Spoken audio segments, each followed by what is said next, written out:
Hello നമസ്കാരം. Financial മാനേജ്മെന്റിന്റെ രണ്ടാമത്തെ സെഷനിലേക്ക് എല്ലാവർക്കും വെൽക്കം ചെയ്യാണ്.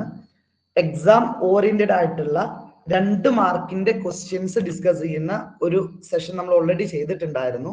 അതിന്റെ ലിങ്ക് ഡിസ്ക്രിപ്ഷനിൽ നിങ്ങൾക്ക് അവൈലബിൾ ആണ്. ഈ ഒരു സെഷനിൽ നമ്മൾ ഉദ്ദേശിക്കുന്നത് ഷോർട്ട് എസ്സേ അതുപോലെ തന്നെ എസ്സേ ആയിട്ട് ചോദിക്കുന്നത് അഥവാ 5 മാർക്കിനും 10 മാർക്കിനും ചോദിക്കുന്ന ക്വസ്റ്റ്യൻസ് ഒന്ന് ഡിസ്കസ് ചെയ്യലാണ്. എല്ലാവരും നന്നായിട്ട് ശ്രദ്ധിക്കുക കേട്ടോ. അപ്പൊ നമ്മളെ FM ഒരു പ്രോബ്ലം പേപ്പർ ആണെങ്കിൽ പോലും പകുതിയിലധികം പൊതുവെ തിയറിയാണ് ചോദിച്ച് കണ്ടിട്ടുള്ളത് കേട്ടോ.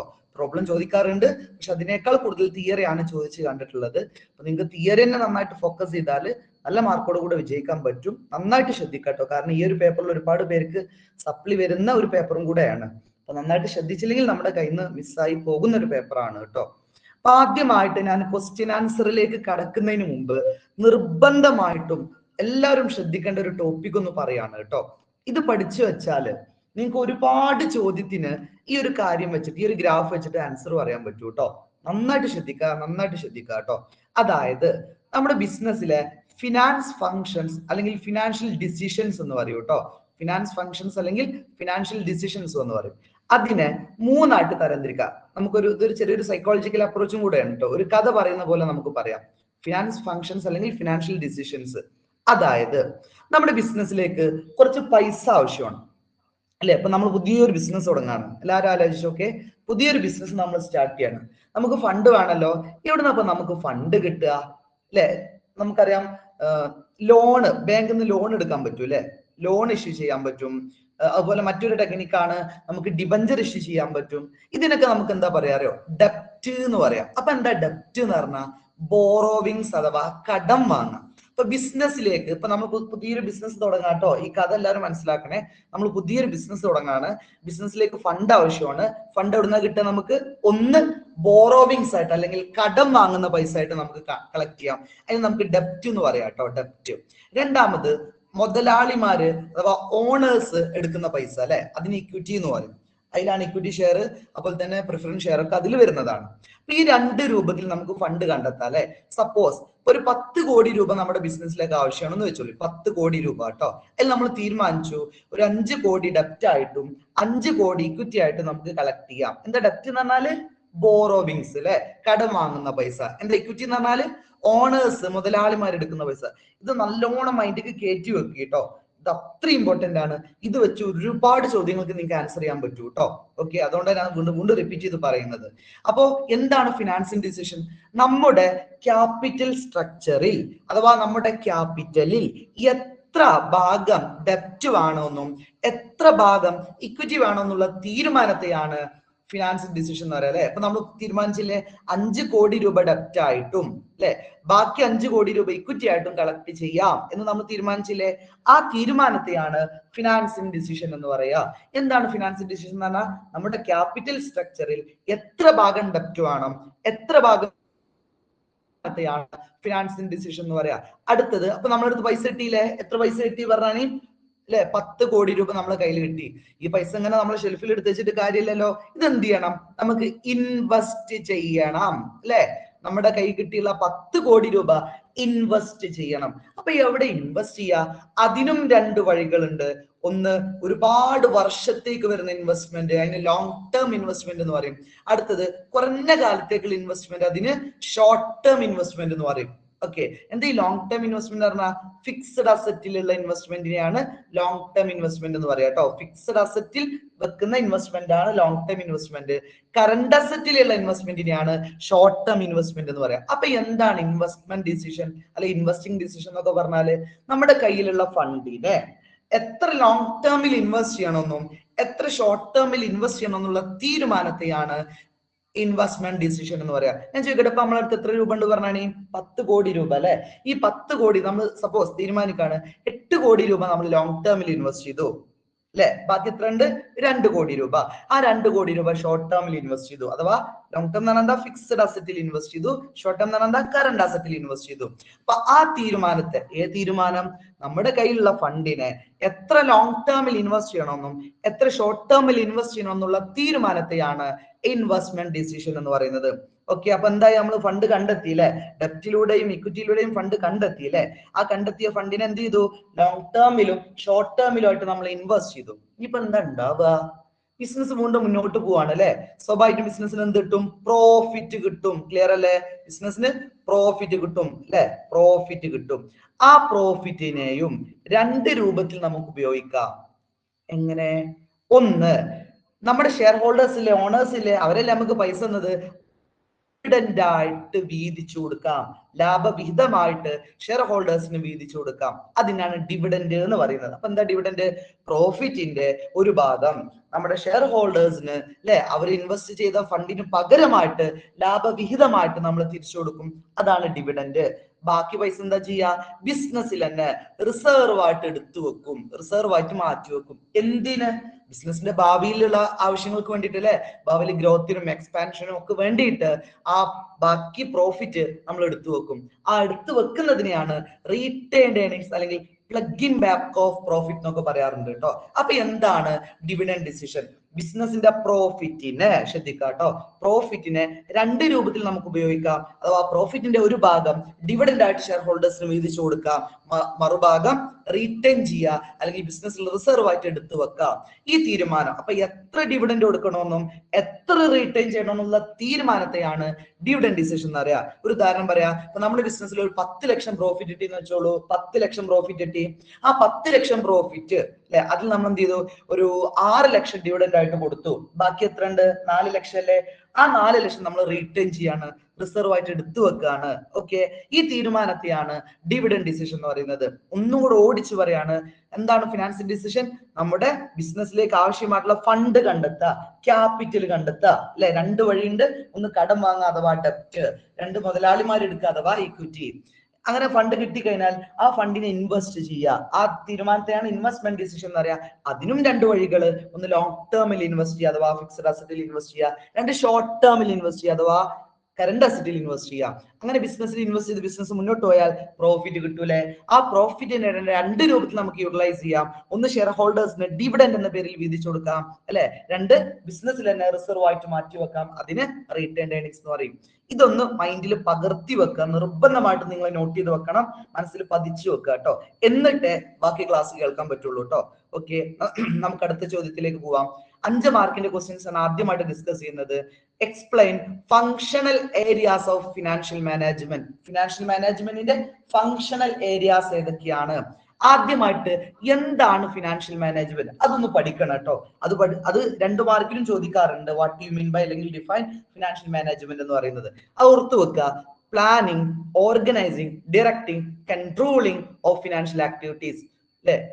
ഒരു ഷോർട്ട് ഫോം ആയിട്ട് പോഡിക്കോ എന്ന് പറഞ്ഞാൽ മതി. പോഡി അല്ലെ, നമ്മൾ ഒരാൾ പറയാണ് പോഡിക്കോ. പി എന്ന് പറഞ്ഞാൽ പ്ലാനിങ്, O എന്ന് പറഞ്ഞാൽ ഓർഗനൈസിങ്, ഡി എന്ന് പറഞ്ഞാൽ ഡയറക്ടിങ്, സി എന്ന് പറഞ്ഞാൽ കൺട്രോളിങ്. പോഡിക്കോ എന്ന് ജസ്റ്റ് ഷോർട്ട് ആയിട്ട് പഠിച്ചാൽ മതി കേട്ടോ. അപ്പൊ ഇതാണ് ഫിനാൻഷ്യൽ മാനേജ്മെന്റ്. എന്താ ഫിനാൻഷ്യൽ മാനേജ്മെന്റ് എന്ന് പറഞ്ഞാൽ ഇറ്റ് ഡീൽസ് വിത്ത് പ്ലാനിങ് അല്ലെ, organising, directing and controlling of financial activities of A business. ഒരു ബിസിനസ്സിലെ ഫിനാൻഷ്യൽ ആക്ടിവിറ്റീസിനെ പ്ലാൻ ചെയ്യുക, ഓർഗനൈസ് ചെയ്യുക, ഡയറക്ട് ചെയ്യുക, കൺട്രോൾ ചെയ്യുക, ഈ കാര്യങ്ങൾക്കാണ് ഫിനാൻഷ്യൽ മാനേജ്മെന്റ് എന്ന് പറയുന്നത്. ഇനി ഫിനാൻഷ്യൽ മാനേജ്മെന്റിന്റെ മെയിൻ ഫങ്ഷൻസ് അത് ഇനി ഞാൻ റിപ്പീറ്റ് ചെയ്യില്ല കേട്ടോ. ഏതൊക്കെയാണെന്ന് നോക്കിയേ. ഒന്ന്, ഫിനാൻഷ്യൽ ഡിസിഷൻ അറിയാലോ. ഓക്കെ, രണ്ട്, ഡിവിഡന്റ് ഡിസിഷൻ പഠിച്ചിട്ടുണ്ടല്ലോ. മൂന്നാമത്തെ മൂന്നാമത്തത് ഇൻവെസ്റ്റ്മെന്റ് ഡിസിഷൻ. കണ്ടോ, ഈ 3 ഡിസിഷൻസ് ആണ് ഫിനാൻഷ്യൽ മാനേജ്മെന്റിന്റെ ബേസ് എന്ന് പറയുന്നത് അല്ലെ, ഫിനാൻഷ്യൽ മാനേജ്മെന്റിന്റെ ഫങ്ഷൻസ് എന്ന് പറയുന്നത്. ഇത് ഓൾറെഡി നമ്മൾ ഈ ഗ്രാഫിലൂടെ ഡിസ്കസ് ചെയ്തിട്ടുണ്ട്, അതുകൊണ്ട് ഞാൻ വീണ്ടും റിപ്പീറ്റ് ചെയ്യുന്നില്ല. യെസ്, അടുത്ത ചോദ്യം നോക്കിയേ. Briefly explain ploughing back of profit. എന്താണ് പ്ലഗിംഗ് ബാക്ക് ഓഫ് പ്രോഫിറ്റ്? ഞാൻ ഓൾറെഡി പറഞ്ഞിട്ടുണ്ട്, ഓർമ്മ ഉണ്ടാവും. റീറ്റെയിൻഡ് ഏർണിങ്സ് അല്ലെ, റീറ്റെയിൻഡ് ഏർണിങ്സിനെയാണ് പ്ലഗിംഗ് ബാക്ക് ഓഫ് പ്രോഫിറ്റ്. എന്താ റീറ്റെയിൻഡ് ഏർണിങ്സ് ആണ്? ഒന്നും കൂടെ നമ്മൾ ഗ്രാഫിലേക്ക് തന്നെ മറിച്ച് നോക്കിയേ. ബിസിനസിന്റെ ശ്രദ്ധിക്കുക, ബിസിനസിന്റെ പ്രോഫിറ്റിനെ അല്ലെ രണ്ടായിട്ട് തരംതിരിക്കാം. ഒന്ന് ഷെയർ ഹോൾഡേഴ്സിന് ഡിവിഡന്റ് ആയിട്ട് കൊടുക്കാം, ബാക്കി നമ്മൾ റീറ്റെയിൻ ചെയ്യാന്ന് പഠിച്ചില്ലേ. എന്താ റീറ്റെയിൻ ചെയ്യാന്ന് പറഞ്ഞാൽ ബിസിനസ്സിൽ തന്നെ റിസർവ് ആയിട്ട് എടുത്തു വെക്കുക. അതിനെ പറയുന്ന പേരാണ് പ്ലഗിംഗ് ബാക്ക് ഓഫ് പ്രോഫിറ്റ്. കണ്ടോ, പ്രോഫിറ്റിനെ വീണ്ടും ബിസിനസ്സിലേക്ക് തന്നെ മാറ്റി വെക്കുക. അതിന്റെ മറ്റു പേരെന്താണ്? റീറ്റെയിൻഡ് ഏർണിങ്സ് കേട്ടോ, റീറ്റെയിൻഡ് ഏർണിങ്സ്. അപ്പൊ എന്താണ് അത് നോക്കിയേ. Ploughing back of profit means keeping part of the profit അല്ലെ, പ്രോഫിറ്റിന്റെ ഒരു ഭാഗം നമ്മൾ കീപ്പ് ചെയ്യുക. എവിടെ? ഇൻ ദ ബിസിനസ് അല്ലെ, ബിസിനസ്സിൽ തന്നെ കീപ്പ് ചെയ്യുക. ഇൻസ്റ്റെഡ് ഓഫ് പേയിങ് ഇറ്റ്സ് ആ ഡിവിഡൻഡ് കൊടുക്കുന്നതിന് പകരമായിട്ട് പ്രോഫിറ്റിന്റെ ഒരു ഭാഗം ബിസിനസ്സിൽ തന്നെ കീപ്പ് ചെയ്യുന്നതിനെയാണ് പ്ലഗിംഗ് ബാക്ക് ഓഫ് പ്രോഫിറ്റ് അല്ലെങ്കിൽ റീറ്റേൺ ഏർണിംഗ്സ് എന്ന് പറയുന്നത്. എന്തിനാ ചെയ്യുന്നത് നോക്കാം, for future expansion or new project, ബിസിനസിന്റെ എക്സ്പാൻഷൻ അഥവാ വളർച്ചയ്ക്ക് വേണ്ടി, ഗ്രോത്തിന് വേണ്ടിയിട്ട് അല്ലെങ്കിൽ പുതിയ പ്രൊജക്ടുകൾക്ക് വേണ്ടിയിട്ടൊക്കെ നമ്മൾ ബിസിനസിന്റെ പ്രോഫിറ്റിനെ മാറ്റിവെക്കുന്നതിനെ, റിസർവ് ആയിട്ട് എടുത്തു വെക്കുന്നതിനെയാണ് റീറ്റേൺ ഏർണിംഗ്സ് അല്ലെങ്കിൽ പ്ലഗിംഗ് ബാക്ക് ഓഫ് പ്രോഫിറ്റ് എന്ന് പറയുന്നത്. എന്തിനാണ് നമ്മൾ അങ്ങനെ ചെയ്യുന്നത്? അങ്ങനെ ചെയ്താൽ നമ്മുടെ അടുത്ത് പൈസ ഉണ്ടാവൂലേ. ഇനി സപ്പോസ് നമുക്ക് പൈസ ഇല്ലെങ്കിൽ എന്ത് ചെയ്യേണ്ടി വരും? നമ്മൾ വീണ്ടും ഷെയർ ഇഷ്യൂ ചെയ്യേണ്ടി വരും, അല്ലെങ്കിൽ ലോൺ എടുക്കേണ്ടി വരും, അല്ലെങ്കിൽ ഡിബഞ്ചർ ഇഷ്യൂ ചെയ്യേണ്ടി വരും അല്ലെ. അങ്ങനെ പുറത്തുനിന്ന് ഫണ്ട് കണ്ടെത്തേണ്ടി വരും. അപ്പൊ അങ്ങനെ പുറത്തുനിന്ന് ഫണ്ട് കണ്ടെത്താതിരിക്കാൻ നമ്മുടെ അടുത്ത് തന്നെയുള്ള ഫണ്ട് എടുക്കാൻ വേണ്ടിയിട്ടാണ് നമ്മൾ എന്ത് ചെയ്യുന്നത്? പ്രോഫിറ്റിന്റെ ഒരു ഭാഗം എപ്പോഴും എല്ലാ കൊല്ലവും മാറ്റി വെക്കുന്നത്. Yes, it reduces dependence on external fund. നമ്മൾ പറഞ്ഞു അല്ലെ, അങ്ങനെ നമ്മൾ പ്ലഗിംഗ് ബാക്ക് അല്ലെങ്കിൽ റിട്ടേൺ ഏർണിംഗ്സ് ചെയ്തില്ലെങ്കിൽ എന്താ പ്രശ്നം? വീണ്ടും നമുക്ക് ഫണ്ട് ആവശ്യം വരുമ്പോൾ നമ്മൾ വീണ്ടും പുറത്തുനിന്ന് ഫണ്ട് കണ്ടെത്തേണ്ടി വരും അല്ലെ. അപ്പൊ അങ്ങനെ ഒരു പ്രശ്നം ഇല്ലാണ്ടിരിക്കാൻ വേണ്ടിയിട്ടാണ് നമ്മൾ പ്ലഗിംഗ് ബാക്ക് അല്ലെങ്കിൽ റിട്ടേൺ ഏർണിംഗ്സ് ചെയ്യുന്നത്. It helps in company self financing and strength and financial position അല്ലെ. ഈ ഒരുപാട് ഇപ്പൊ നിങ്ങൾ നോക്കിയേ, നമ്മളിങ്ങനെ ഫണ്ട് മാറ്റി വെച്ചാല് അത് ബിസിനസിന്റെ ഫിനാൻഷ്യൽ സ്ട്രെങ്ത് വർദ്ധിപ്പിക്കും, ഫിനാൻഷ്യൽ പൊസിഷൻ വർദ്ധിപ്പിക്കാനൊക്കെ സഹായകരമാണ്. അതുപോലെ തന്നെ it increase share holders value in the long run. ഇത് ഷെയർ ഹോൾഡേഴ്സിന്റെ വാല്യൂ കൂട്ടാനും കാരണമാകും അല്ലെ. കാരണം ബിസിനസ്സിന് അത്രയും ഫണ്ട് ആസ്തി ഉണ്ട്, സ്വാഭാവികമായിട്ടും ഷെയർ ഹോൾഡേഴ്സിന്റെ വാല്യൂ കൂടും. പക്ഷെ അവിടെ വേറെ പ്രശ്നം വരുന്നുണ്ട്. ഒരു കമ്പനി നിങ്ങൾ ആലോചിച്ചൊക്കെ, എല്ലാ കൊല്ലം നല്ലൊരു എമൗണ്ട് ഇങ്ങനെ റീറ്റേൺ ചെയ്ത് മാറ്റി വെക്കാന്ന് വെച്ചോളി. അപ്പൊ അത് ആർക്കും ഇഷ്ടമുണ്ടാവില്ല, ഷെയർ ഹോൾഡേഴ്സിന് ഇഷ്ടമുണ്ടാവില്ല. കാരണം എന്താ? സത്യത്തിൽ അത് അവർക്ക് കിട്ടേണ്ട ഫണ്ടല്ലേ, അവർക്ക് വേണ്ട ഫണ്ടല്ലേ, അതാണ് നമ്മൾ എടുത്തു വെക്കുന്നത് അല്ലെ. അതുകൊണ്ട് തന്നെ അവർക്ക് അത് അത്രത്തോളം താല്പര്യം ഉണ്ടാവില്ല. ഓക്കെ, ഇനി അടുത്ത ചോദ്യമാണ്, discuss the steps involve capital budgeting process. ചിലപ്പോൾ 5 മാർക്കിനും ചോദിക്കാം, അല്ലെങ്കിൽ എസ്സേക്കും ചോദിക്കാൻ സാധ്യത ഉണ്ട് കേട്ടോ, രണ്ടിനും ചോദിക്കാൻ സാധ്യത ഉണ്ട്. ക്യാപിറ്റൽ ബജറ്റിംഗ് പ്രോസസ് എന്തൊക്കെയാണെങ്കിൽ അതിന്റെ സ്റ്റെപ്സ് എന്തൊക്കെയാണെന്നാണ് കേട്ടോ. നോക്കാം, ശ്രദ്ധിക്കട്ടോ. ക്യാപിറ്റൽ ബജറ്റ് എന്ന് പറഞ്ഞാൽ അതിന്റെ ഒരു ലോജിക്ക് നിങ്ങൾ മനസ്സിലാക്കുക. നമ്മളെ അടുത്ത് കുറച്ച് പൈസ ഉണ്ട്, നിങ്ങളുടെ അടുത്തൊക്കെ ഒരു 10 ലക്ഷം രൂപ ഉണ്ട്. നിങ്ങൾ അത് എവിടെ പോയിട്ടാ ഇൻവെസ്റ്റ് ചെയ്യുക? എങ്ങനെ നിങ്ങൾ അത് തീരുമാനിക്കുക? ചുമ്മാ എവിടെയെങ്കിലും പോയിട്ട് ഇൻവെസ്റ്റ് ചെയ്തിട്ട് കാര്യമില്ലല്ലോ. അപ്പൊ നമ്മൾ എന്ത് ചെയ്യും? കൃത്യമായിട്ട് നമുക്ക് ഇൻവെസ്റ്റ് ചെയ്യാൻ പറ്റുന്ന കുറെ ഓപ്പർച്യൂണിറ്റീസ് ഉണ്ടാവും, കുറെ ഓപ്ഷൻസ് ഉണ്ടാവും അല്ലെ. ആ ഓപ്ഷൻസിനൊക്കെ കൃത്യമായി പഠിച്ചിട്ട് അതിൽ ഏറ്റവും നന്നായിട്ട് പ്രോഫിറ്റ് കിട്ടുന്നതിൽ കൊണ്ടുപോയിട്ടല്ലേ നമ്മൾ ഇൻവെസ്റ്റ് ചെയ്യുക. അതാണ് ക്യാപിറ്റൽ ബജറ്റിംഗ് പ്രോസസ് എന്ന് പറഞ്ഞാൽ. അഥവാ നമ്മുടെ കയ്യിലുള്ള ഫണ്ടിനെ, ക്യാഷിനെ എവിടെ ഇൻവെസ്റ്റ് ചെയ്യണമെന്ന് തീരുമാനിക്കുന്നതിനെയാണ് ക്യാപിറ്റൽ ബജറ്റിംഗ് പ്രോസസ് എന്ന് പറയുന്നത്. Okay, capital budgeting helps to choose best investment project അല്ലെ. നമുക്ക് ഏറ്റവും ബെറ്റർ ആയിട്ടുള്ള ഒരു ഇൻവെസ്റ്റ്മെന്റ് പ്രൊജക്ട് സെലക്ട് ചെയ്യാൻ ക്യാപിറ്റൽ ബജറ്റിംഗ് പ്രോസസ് സഹായിക്കുന്നുണ്ട്. എന്താ അതിന്റെ സ്റ്റെപ്സ് നോക്കിയേ. First step, identify investment proposal. ഇപ്പൊ നമ്മൾ നിങ്ങളടുത്തൊക്കെ 10 ലക്ഷം രൂപ ഉണ്ടെന്ന് വെച്ചോളി, നിങ്ങൾക്ക് അത് എവിടെയൊക്കെ ഇൻവെസ്റ്റ് ചെയ്യാം? ഒരാൾ പറയാണ് എനിക്കത് ബാങ്കിൽ കൊണ്ടുപോയിട്ട് ഡെപ്പോസിറ്റ് ചെയ്യാം, അപ്പൊ അതിന് ഇൻട്രസ്റ്റ് കിട്ടും അല്ലെ, അതൊരു വഴിയാണ്. ഓക്കെ, സമ്മതിച്ചു. വേറെ ഒരാൾ പറയാൻ എനിക്ക് ഷെയറിൽ ഇൻവെസ്റ്റ് ചെയ്യാം, മറ്റൊരാൾ പറയാൻ എനിക്ക് ഡിബഞ്ചറിൽ ഇൻവെസ്റ്റ് ചെയ്യാം, വേറെ ഒരാൾ പറയാൻ എനിക്ക് ബോണ്ടിൽ ഇൻവെസ്റ്റ് ചെയ്യാം, ഡെറിവേറ്റീവ്സിൽ ഇൻവെസ്റ്റ് ചെയ്യാം. അങ്ങനെ കുറെ ഓപ്പർച്യൂണിറ്റി നമ്മുടെ മുമ്പിലുണ്ട് അല്ലെ. അപ്പൊ നമ്മൾ എന്ത് ചെയ്യണം? നമ്മളെ കയ്യിലുള്ള ഫണ്ട് എവിടൊക്കെ നമുക്ക് ഇൻവെസ്റ്റ് ചെയ്യാൻ പറ്റും എന്നതിന്റെ പ്രൊപ്പോസൽ, ഇൻവെസ്റ്റ്മെന്റ് പ്രൊപ്പോസൽ അഥവാ പ്രൊപ്പോസൽ മീൻസ് ഓപ്പർച്യൂണിറ്റീസ്, ഓപ്ഷൻസ് എന്നൊക്കെ പറയാം. ഇൻവെസ്റ്റ് ചെയ്യാനുള്ള ഓപ്ഷൻസ് കൃത്യമായിട്ട് നമ്മൾ ഐഡന്റിഫൈ ചെയ്യണം. അപ്പൊ നമ്മൾ പറഞ്ഞു ഷെയർ, ഡിബഞ്ചർ, ലോണ് അല്ലെ, അല്ലെങ്കിൽ ഏതെങ്കിലും അസറ്റിൽ കൊണ്ടുപോയിട്ട് ഇൻവെസ്റ്റ് ചെയ്യാം, അല്ലെങ്കിൽ റിയൽ എസ്റ്റേറ്റിൽ ഇൻവെസ്റ്റ് ചെയ്യാം, ഗോൾഡിൽ ഇൻവെസ്റ്റ് ചെയ്യാം. അങ്ങനെ ഒരുപാട് ഓപ്പർച്യൂണിറ്റി നമ്മുടെ മുമ്പിൽ ഉണ്ട് അല്ലെ. അത് കൃത്യമായിട്ട് ഐഡന്റിഫൈ ചെയ്യാം. എന്നിട്ടോ നമ്മൾ കൃത്യമായിട്ട് ഓരോന്നിനെ ഇവാലുവേറ്റ് ചെയ്യുക. എന്താ ഇവാലുവേറ്റ് പറഞ്ഞാൽ? ഓരോന്നിന്റെയും പോസിറ്റീവും നെഗറ്റീവും കൃത്യമായിട്ട് പഠിക്കുക അല്ലെ. സപ്പോസ് ഒരു ഉദാഹരണം പറയാം, ഇപ്പോ ഗോൾഡിലേക്ക് ഇൻവെസ്റ്റ് ചെയ്യാൻ പറ്റുന്ന ഒരു ഓപ്പർച്യൂണിറ്റിയാണ്. കാരണം ഈ നെക്സ്റ്റ് ഇയറിൽ വീണ്ടും ഗോൾഡിന്റെ റേറ്റ് കൂടുന്നാണ് സ്റ്റഡീസ് പറയുന്നത്. ഓക്കെ, അപ്പൊ ഓരോന്നിന്റെ പോസിറ്റീവും നെഗറ്റീവും കൃത്യമായിട്ട് ഇവാലുവേറ്റ് ചെയ്യാം. ഓരോന്നിനും പോസിറ്റീവ് ഉണ്ടാവും, നെഗറ്റീവ് ഉണ്ടാവും. അത് കൃത്യമായിട്ട് പഠിക്കുക. അങ്ങനെ പഠിച്ചാൽ നമുക്ക് ഏറ്റവും ബെറ്റർ ഏതാന്ന് കിട്ടും. അതാണ് അടുത്ത stage, select the most profitable and safe project. ഏറ്റവും പ്രോഫിറ്റബിൾ ആയിട്ടുള്ള, അതുപോലെ തന്നെ ഏറ്റവും സേഫ് ആയിട്ടുള്ള, പൈസ നമ്മൾ ഇൻവെസ്റ്റ് ചെയ്ത് കഴിഞ്ഞാൽ പിന്നെ പൈസ പോകരുത് കേട്ടോ. അപ്പൊ ഏറ്റവും സേഫ് ആയിട്ടുള്ള, സെയിം ടൈം ഏറ്റവും പ്രോഫിറ്റബിൾ ആയിട്ടുള്ള പ്രോജക്ട് നമ്മൾ ചൂസ് ചെയ്യാം. അങ്ങനെ ചൂസ് ചെയ്ത് കഴിഞ്ഞാൽ അടുത്ത സ്റ്റേജ് അല്ലെ, ചൂസ് ചെയ്ത് ഇപ്പൊ സപ്പോസ് നമ്മൾ വിചാരിക്കാണ് നമുക്ക് ഷെയറിൽ ഇൻവെസ്റ്റ് ചെയ്യാന്ന് തീരുമാനിക്കാണ്. ഒരു ABC കമ്പനി ഉണ്ട്, ആ ABC കമ്പനിയുടെ ഷെയറിൽ ഇൻവെസ്റ്റ് ചെയ്യാൻ നമ്മൾ തീരുമാനിച്ചു കേട്ടോ. ഇനിയോ implemented and fund allocated.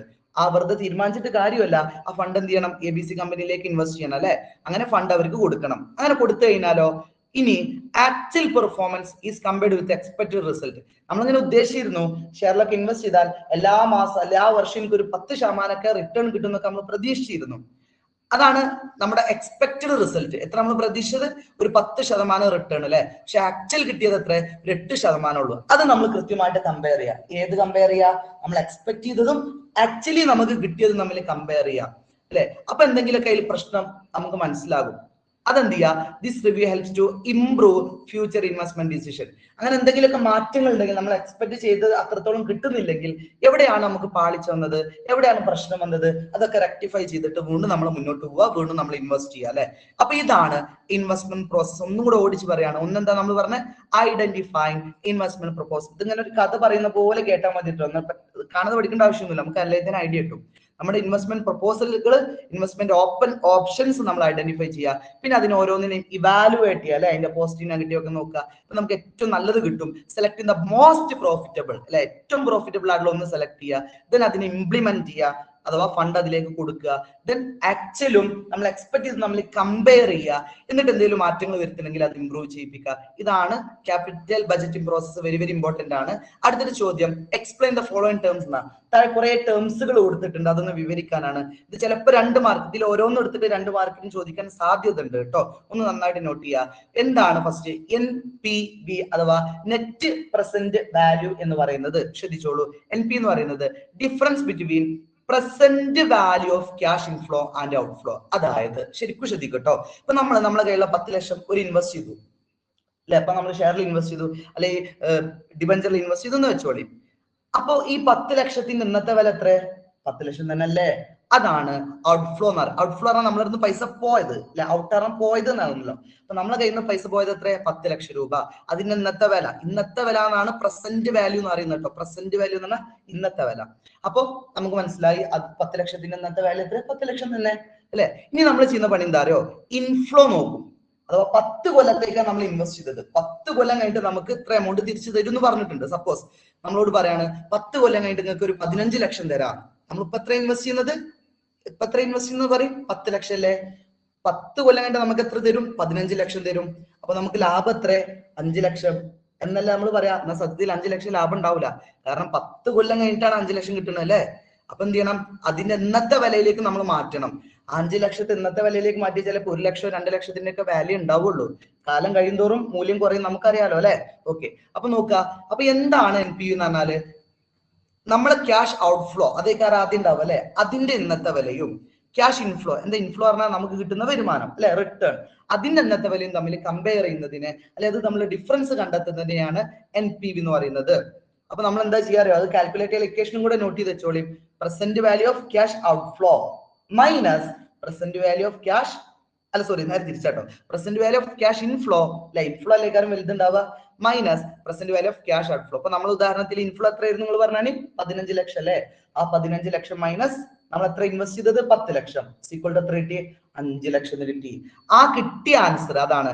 NPV positive ആണെങ്കിൽ പ്രൊജക്ട് പ്രോഫിറ്റബിൾ അല്ലെ. NPV പോസിറ്റീവ് ആണെങ്കിൽ ആ പ്രൊജക്ട് പ്രോഫിറ്റബിൾ ആയിട്ട് നമുക്ക് പറയാൻ പറ്റും. ഓക്കെ, ഇത് വെച്ചിട്ടാണ് നമ്മൾ it helps in choosing the most valuable project. ഏറ്റവും വാല്യൂ കിട്ടുന്ന അല്ലെങ്കിൽ ഏറ്റവും പ്രോഫിറ്റബിൾ ആയിട്ടുള്ള പ്രൊജക്ട് ഏതാന്നുള്ളത് നമുക്ക് NPV വെച്ചിട്ട് കാൽക്കുലേറ്റ് ചെയ്യാൻ പറ്റും കേട്ടോ. സിമ്പിൾ ആയിട്ട് എന്താ NPV എന്ന് പറഞ്ഞാൽ പ്രസന്റ് വാല്യൂ ഓഫ് ക്യാഷ് ഇൻഫ്ലോയും പ്രസന്റ് വാല്യൂ ഓഫ് ക്യാഷ് ഔട്ട്ഫ്ലോയും തമ്മിലുള്ള ഡിഫറൻസിനെയാണ് NPV എന്ന് പറയുന്നത് കേട്ടോ. അടുത്തത് പേ ബാക്ക് പീരിയഡ് മെത്തേഡ്. നല്ല രസമാട്ടോ സംഭവം, നമുക്ക് പ്രോബ്ലം ആയിട്ടും ചോദിക്കാൻ സാധ്യത ഉണ്ട്. പേ ബാക്ക് പീരിയഡ് പറഞ്ഞാലേ, നിങ്ങളൊരു ഫണ്ട് ഇൻവെസ്റ്റ് ചെയ്തു, എത്ര സമയം കൊണ്ട് അല്ലെങ്കിൽ എത്ര കൊല്ലം കൊണ്ട് നിങ്ങൾക്ക് അത് തിരിച്ചു കിട്ടുമെന്ന് നോക്കുന്നതാണ് പേ ബാക്ക് പീരിയഡ്. ഞാൻ സിമ്പിൾ ആയിട്ട് പറഞ്ഞുതരാം. അപ്പൊ നിങ്ങൾ ഒരു 1 ലക്ഷം രൂപ ഇൻവെസ്റ്റ് ചെയ്തെന്ന് വെച്ചോളി. എത്രയാണ്? 1 ലക്ഷം രൂപ ഇൻവെസ്റ്റ് ചെയ്തു. റെഡി അല്ലേ? എല്ലാ വർഷവും നിങ്ങൾക്ക് ഒരു 25,000 രൂപ വെച്ച് റിട്ടേൺ കിട്ടുന്നുണ്ടെന്ന് വെച്ചോളൂ. നിങ്ങൾ എത്ര ഇൻവെസ്റ്റ് ചെയ്തത്? 1 ലക്ഷം അല്ലേ.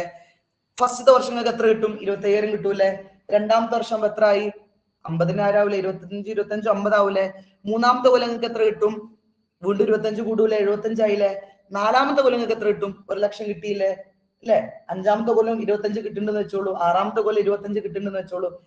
അതൊന്നും നമ്മൾ മെയിൻ ചെയ്യണ്ട. നിങ്ങൾക്ക് എത്ര കൊല്ലം കൊണ്ട് നിങ്ങൾ ഇൻവെസ്റ്റ് ചെയ്ത പൈസ, നിങ്ങൾ ഇറക്കിയ പൈസ തിരിച്ചിട്ട് 4 വർഷം കൊണ്ടല്ലേ. അപ്പൊ അവിടെ പേ ബാക്ക് പീരീഡ് എത്ര? 4 വർഷം. അത്രേ ഉള്ളൂ. അപ്പൊ എന്താ പേ ബാക്ക് പീരീഡ് പറഞ്ഞാൽ നമ്മൾ ഇൻവെസ്റ്റ് ചെയ്ത പൈസ എത്ര കൊല്ലം കൊണ്ടാണ് നമുക്ക് തിരിച്ചു കിട്ടുന്നത് എന്ന് നോക്കുന്നതാണ് പേ ബാക്ക് പീരിയഡ്. നോക്കിയേ, it is the time required to recover the original investment. നമ്മൾ ഇൻവെസ്റ്റ് ചെയ്ത പൈസ എത്ര സമയം കൊണ്ട് നമ്മളിലേക്ക് തിരിച്ചെത്തുന്നു എന്ന് നോക്കുന്നതാണ് pay back period. Shorter pay back period means quicker return of money, അല്ലെ? കുറഞ്ഞ കാലം എന്നുള്ളതിന്റെ അർത്ഥം എന്താ? 2 വർഷം. അപ്പൊ 2 വർഷം കൊണ്ട് നമുക്ക് ഫണ്ട് തിരിച്ചിട്ടുണ്ട്, അല്ലെങ്കിൽ 3 വർഷം എന്ന് പറഞ്ഞാൽ 3 വർഷം കൊണ്ട് ഫണ്ട് തിരിച്ചിട്ടുന്നുണ്ട് എന്നാണ് അതിന്റെ അർത്ഥം. ഏറ്റവും നല്ലത് ഇതാ, ഏറ്റവും കുറഞ്ഞ കാലം കൊണ്ട് നമുക്ക് കിട്ടിയാൽ അത്രയും ബെറ്റർ, അല്ലെ? ഓക്കെ. അപ്പൊ അതുപോലെ തന്നെ measures project liquidity and risk. ഈ ഒരു പേ ബാക്ക് പീരീഡിലൂടെ നമുക്ക് നമ്മൾ ഇൻവെസ്റ്റ് ചെയ്യുന്ന പ്രൊജക്ടിന്റെ ലിക്വിഡിറ്റിയും റിസ്കും മെഷർ ചെയ്യാൻ കഴിയും കേട്ടോ. അടുത്തൊരു ടേം ആണ് ഡിപ്രീസിയേഷൻ ടാക്സ് ഷീൽഡ് എന്ന് പറയുന്നത്. ഡിപ്രീസിയേഷൻ ടാക്സ് ഷീൽഡ് നോക്കാം. It is the tax saving. Tax saving, ടാക്സിനെ സേവ് ചെയ്യാം. എങ്ങനെ? Due to claim depreciation and expense. നമ്മൾ എന്ത് ചെയ്യുന്ന അറിയോ? ബിസിനസ്സിൽ ഡിപ്രീസിയേഷൻ എന്ന് പറഞ്ഞ സാധനം ഉണ്ടല്ലോ, അല്ലെ? ഇപ്പൊ നമ്മൾ മെഷീനറി, ഫർണിച്ചർ, ബിൽഡിംഗ് അഥവാ അസറ്റ്, ഫിക്സഡ് അസറ്റുകളൊക്കെ നമ്മൾ എന്ത് ചെയ്യും? ഡിപ്രീസിയേഷൻ ചാർജ് ചെയ്യും, അല്ലെ? ആ ഡിപ്രീസിയേഷൻ ഒരു ചെലവ്, ഒരു എക്സ്പെൻസ് ആയിട്ടാണ് നമ്മൾ കാണിക്കുക. അതുകൊണ്ട് തന്നെ നമുക്ക് എന്ത് ചെയ്യാം? നമ്മുടെ ടോട്ടൽ ഇൻകത്തിന് അല്ലെങ്കിൽ ടോട്ടൽ പ്രോഫിറ്റ് നോക്കി അത് കുറച്ച് കാണിക്കാൻ പറ്റും. അപ്പൊ നമുക്ക് അത്രയും കുറവ് ടാക്സ് കൊടുത്താൽ മതിയല്ലോ. അപ്പൊ ഡിപ്രീസിയേഷൻ ചാർജ് ചെയ്ത് ടാക്സിനെ സേവ് ചെയ്യുക, ടാക്സ് കുറക്കുക, അതിനെയാണ് ഡിപ്രീസിയേഷൻ ടാക്സ് ഷീൽഡ് എന്ന് പറയുന്നത്. അപ്പൊ നോക്കിയേ, ഒരു കമ്പനിക്ക് ടോട്ടൽ വരുമാനം 10 ലക്ഷം ഉണ്ടെന്ന് വെച്ചോളൂ, അതിന്റെ ഡിപ്രീസിയേഷൻ എത്ര ഉണ്ട്? 2 ലക്ഷമാണെന്ന് വെച്ചോളൂ. അപ്പൊ 10 ലക്ഷം നമുക്ക് എന്ത് കുറക്കാൻ പറ്റും? 2 ലക്ഷം കുറക്കാൻ പറ്റും. ബാക്കി എത്രയേ ഉള്ളൂ? 8 ലക്ഷമേ ഉള്ളൂ. ആ 8 ലക്ഷത്തിന്റെ മുകളിൽ അവർ എന്ത് ചെയ്താൽ മതി? ടാക്സ് കൊടുത്താൽ മതി, അല്ലെ? അപ്പൊ ടാക്സ് സേവ് ചെയ്യാൻ പറ്റൂലേ? അപ്പൊ ഇതാണ് ഡിപ്രീസിയേഷൻ ടാക്സ് ഷീൽഡ് എന്ന് പറഞ്ഞാൽ. ഡിപ്രീസിയേഷൻ ചാർജ് ചെയ്തിട്ട് അതുവഴി ടാക്സ് സേവ് ചെയ്യുന്നതാണ് ഡിപ്രീസിയേഷൻ ടാക്സ് ഷീൽഡ് എന്ന് പറയുന്നത്. അടുത്തത് എന്താണ്? സാൽവേജ് വാല്യൂ, അല്ലെ? സ്ക്രാപ്പ് വാല്യൂ എന്നൊക്കെ നിങ്ങൾ കേട്ടിട്ടുണ്ടാവും. ഇപ്പൊ നമ്മളൊരു അസറ്റ്, ഒരു ഫിക്സഡ് അസറ്റ്, അത് ലാസ്റ്റ് എൻഡിൽ നമ്മൾ തൂക്കി വിൽക്കുകയാണ്, അല്ലെ? സപ്പോസ് ഇപ്പൊ നമ്മളൊരു മെഷീനറി ഉണ്ടെന്ന് വെച്ചോളി, 10 കൊല്ലം കഴിഞ്ഞ് അതിന്റെ കാലാവധി കഴിഞ്ഞ് ആ മെഷീനറി പിന്നെ നമ്മൾ എന്ത് ചെയ്യും? സ്ക്രാപ്പ് വാല്യൂ വിൽക്കൂലേ? അത് തൂക്കി വിൽക്കും എന്നൊക്കെ പറയും. അല്ലെങ്കിൽ അതിന്റെ എൻഡ് സമയത്ത് അതിന്റെ വാല്യൂ ആണ് സാൽവേജ് വാല്യൂ എന്ന് പറയുന്നത്. നോക്കാം, salvage value is the estimated value of an asset at the end of its useful life. അതിന്റെ ലൈഫ് കഴിഞ്ഞിട്ട് അവസാനം അതിന് എത്ര വാല്യൂ ഉണ്ടോ അതാണ് സാൽവേജ് വാല്യൂ. ഇപ്പൊ നമ്മുടെ വീട്ടിലൊരു കാർ ഉണ്ടെന്ന് വെച്ചോളി, അല്ലെ? ആ കാർ ഒരു 30 കൊല്ലം നമ്മൾ ഓട്ടി, ഇനിയിപ്പോ അതിന് ഒന്നിനും പറ്റൂല, നമ്മൾ എന്താ പറയാ, ഇരുമ്പലൊക്കെ തൂക്കി വിൽക്കാന്നൊക്കെ പറയുന്നുണ്ട്, അല്ലെ? അത് തൂക്കി വിൽക്കുന്നു അറിയില്ലേ?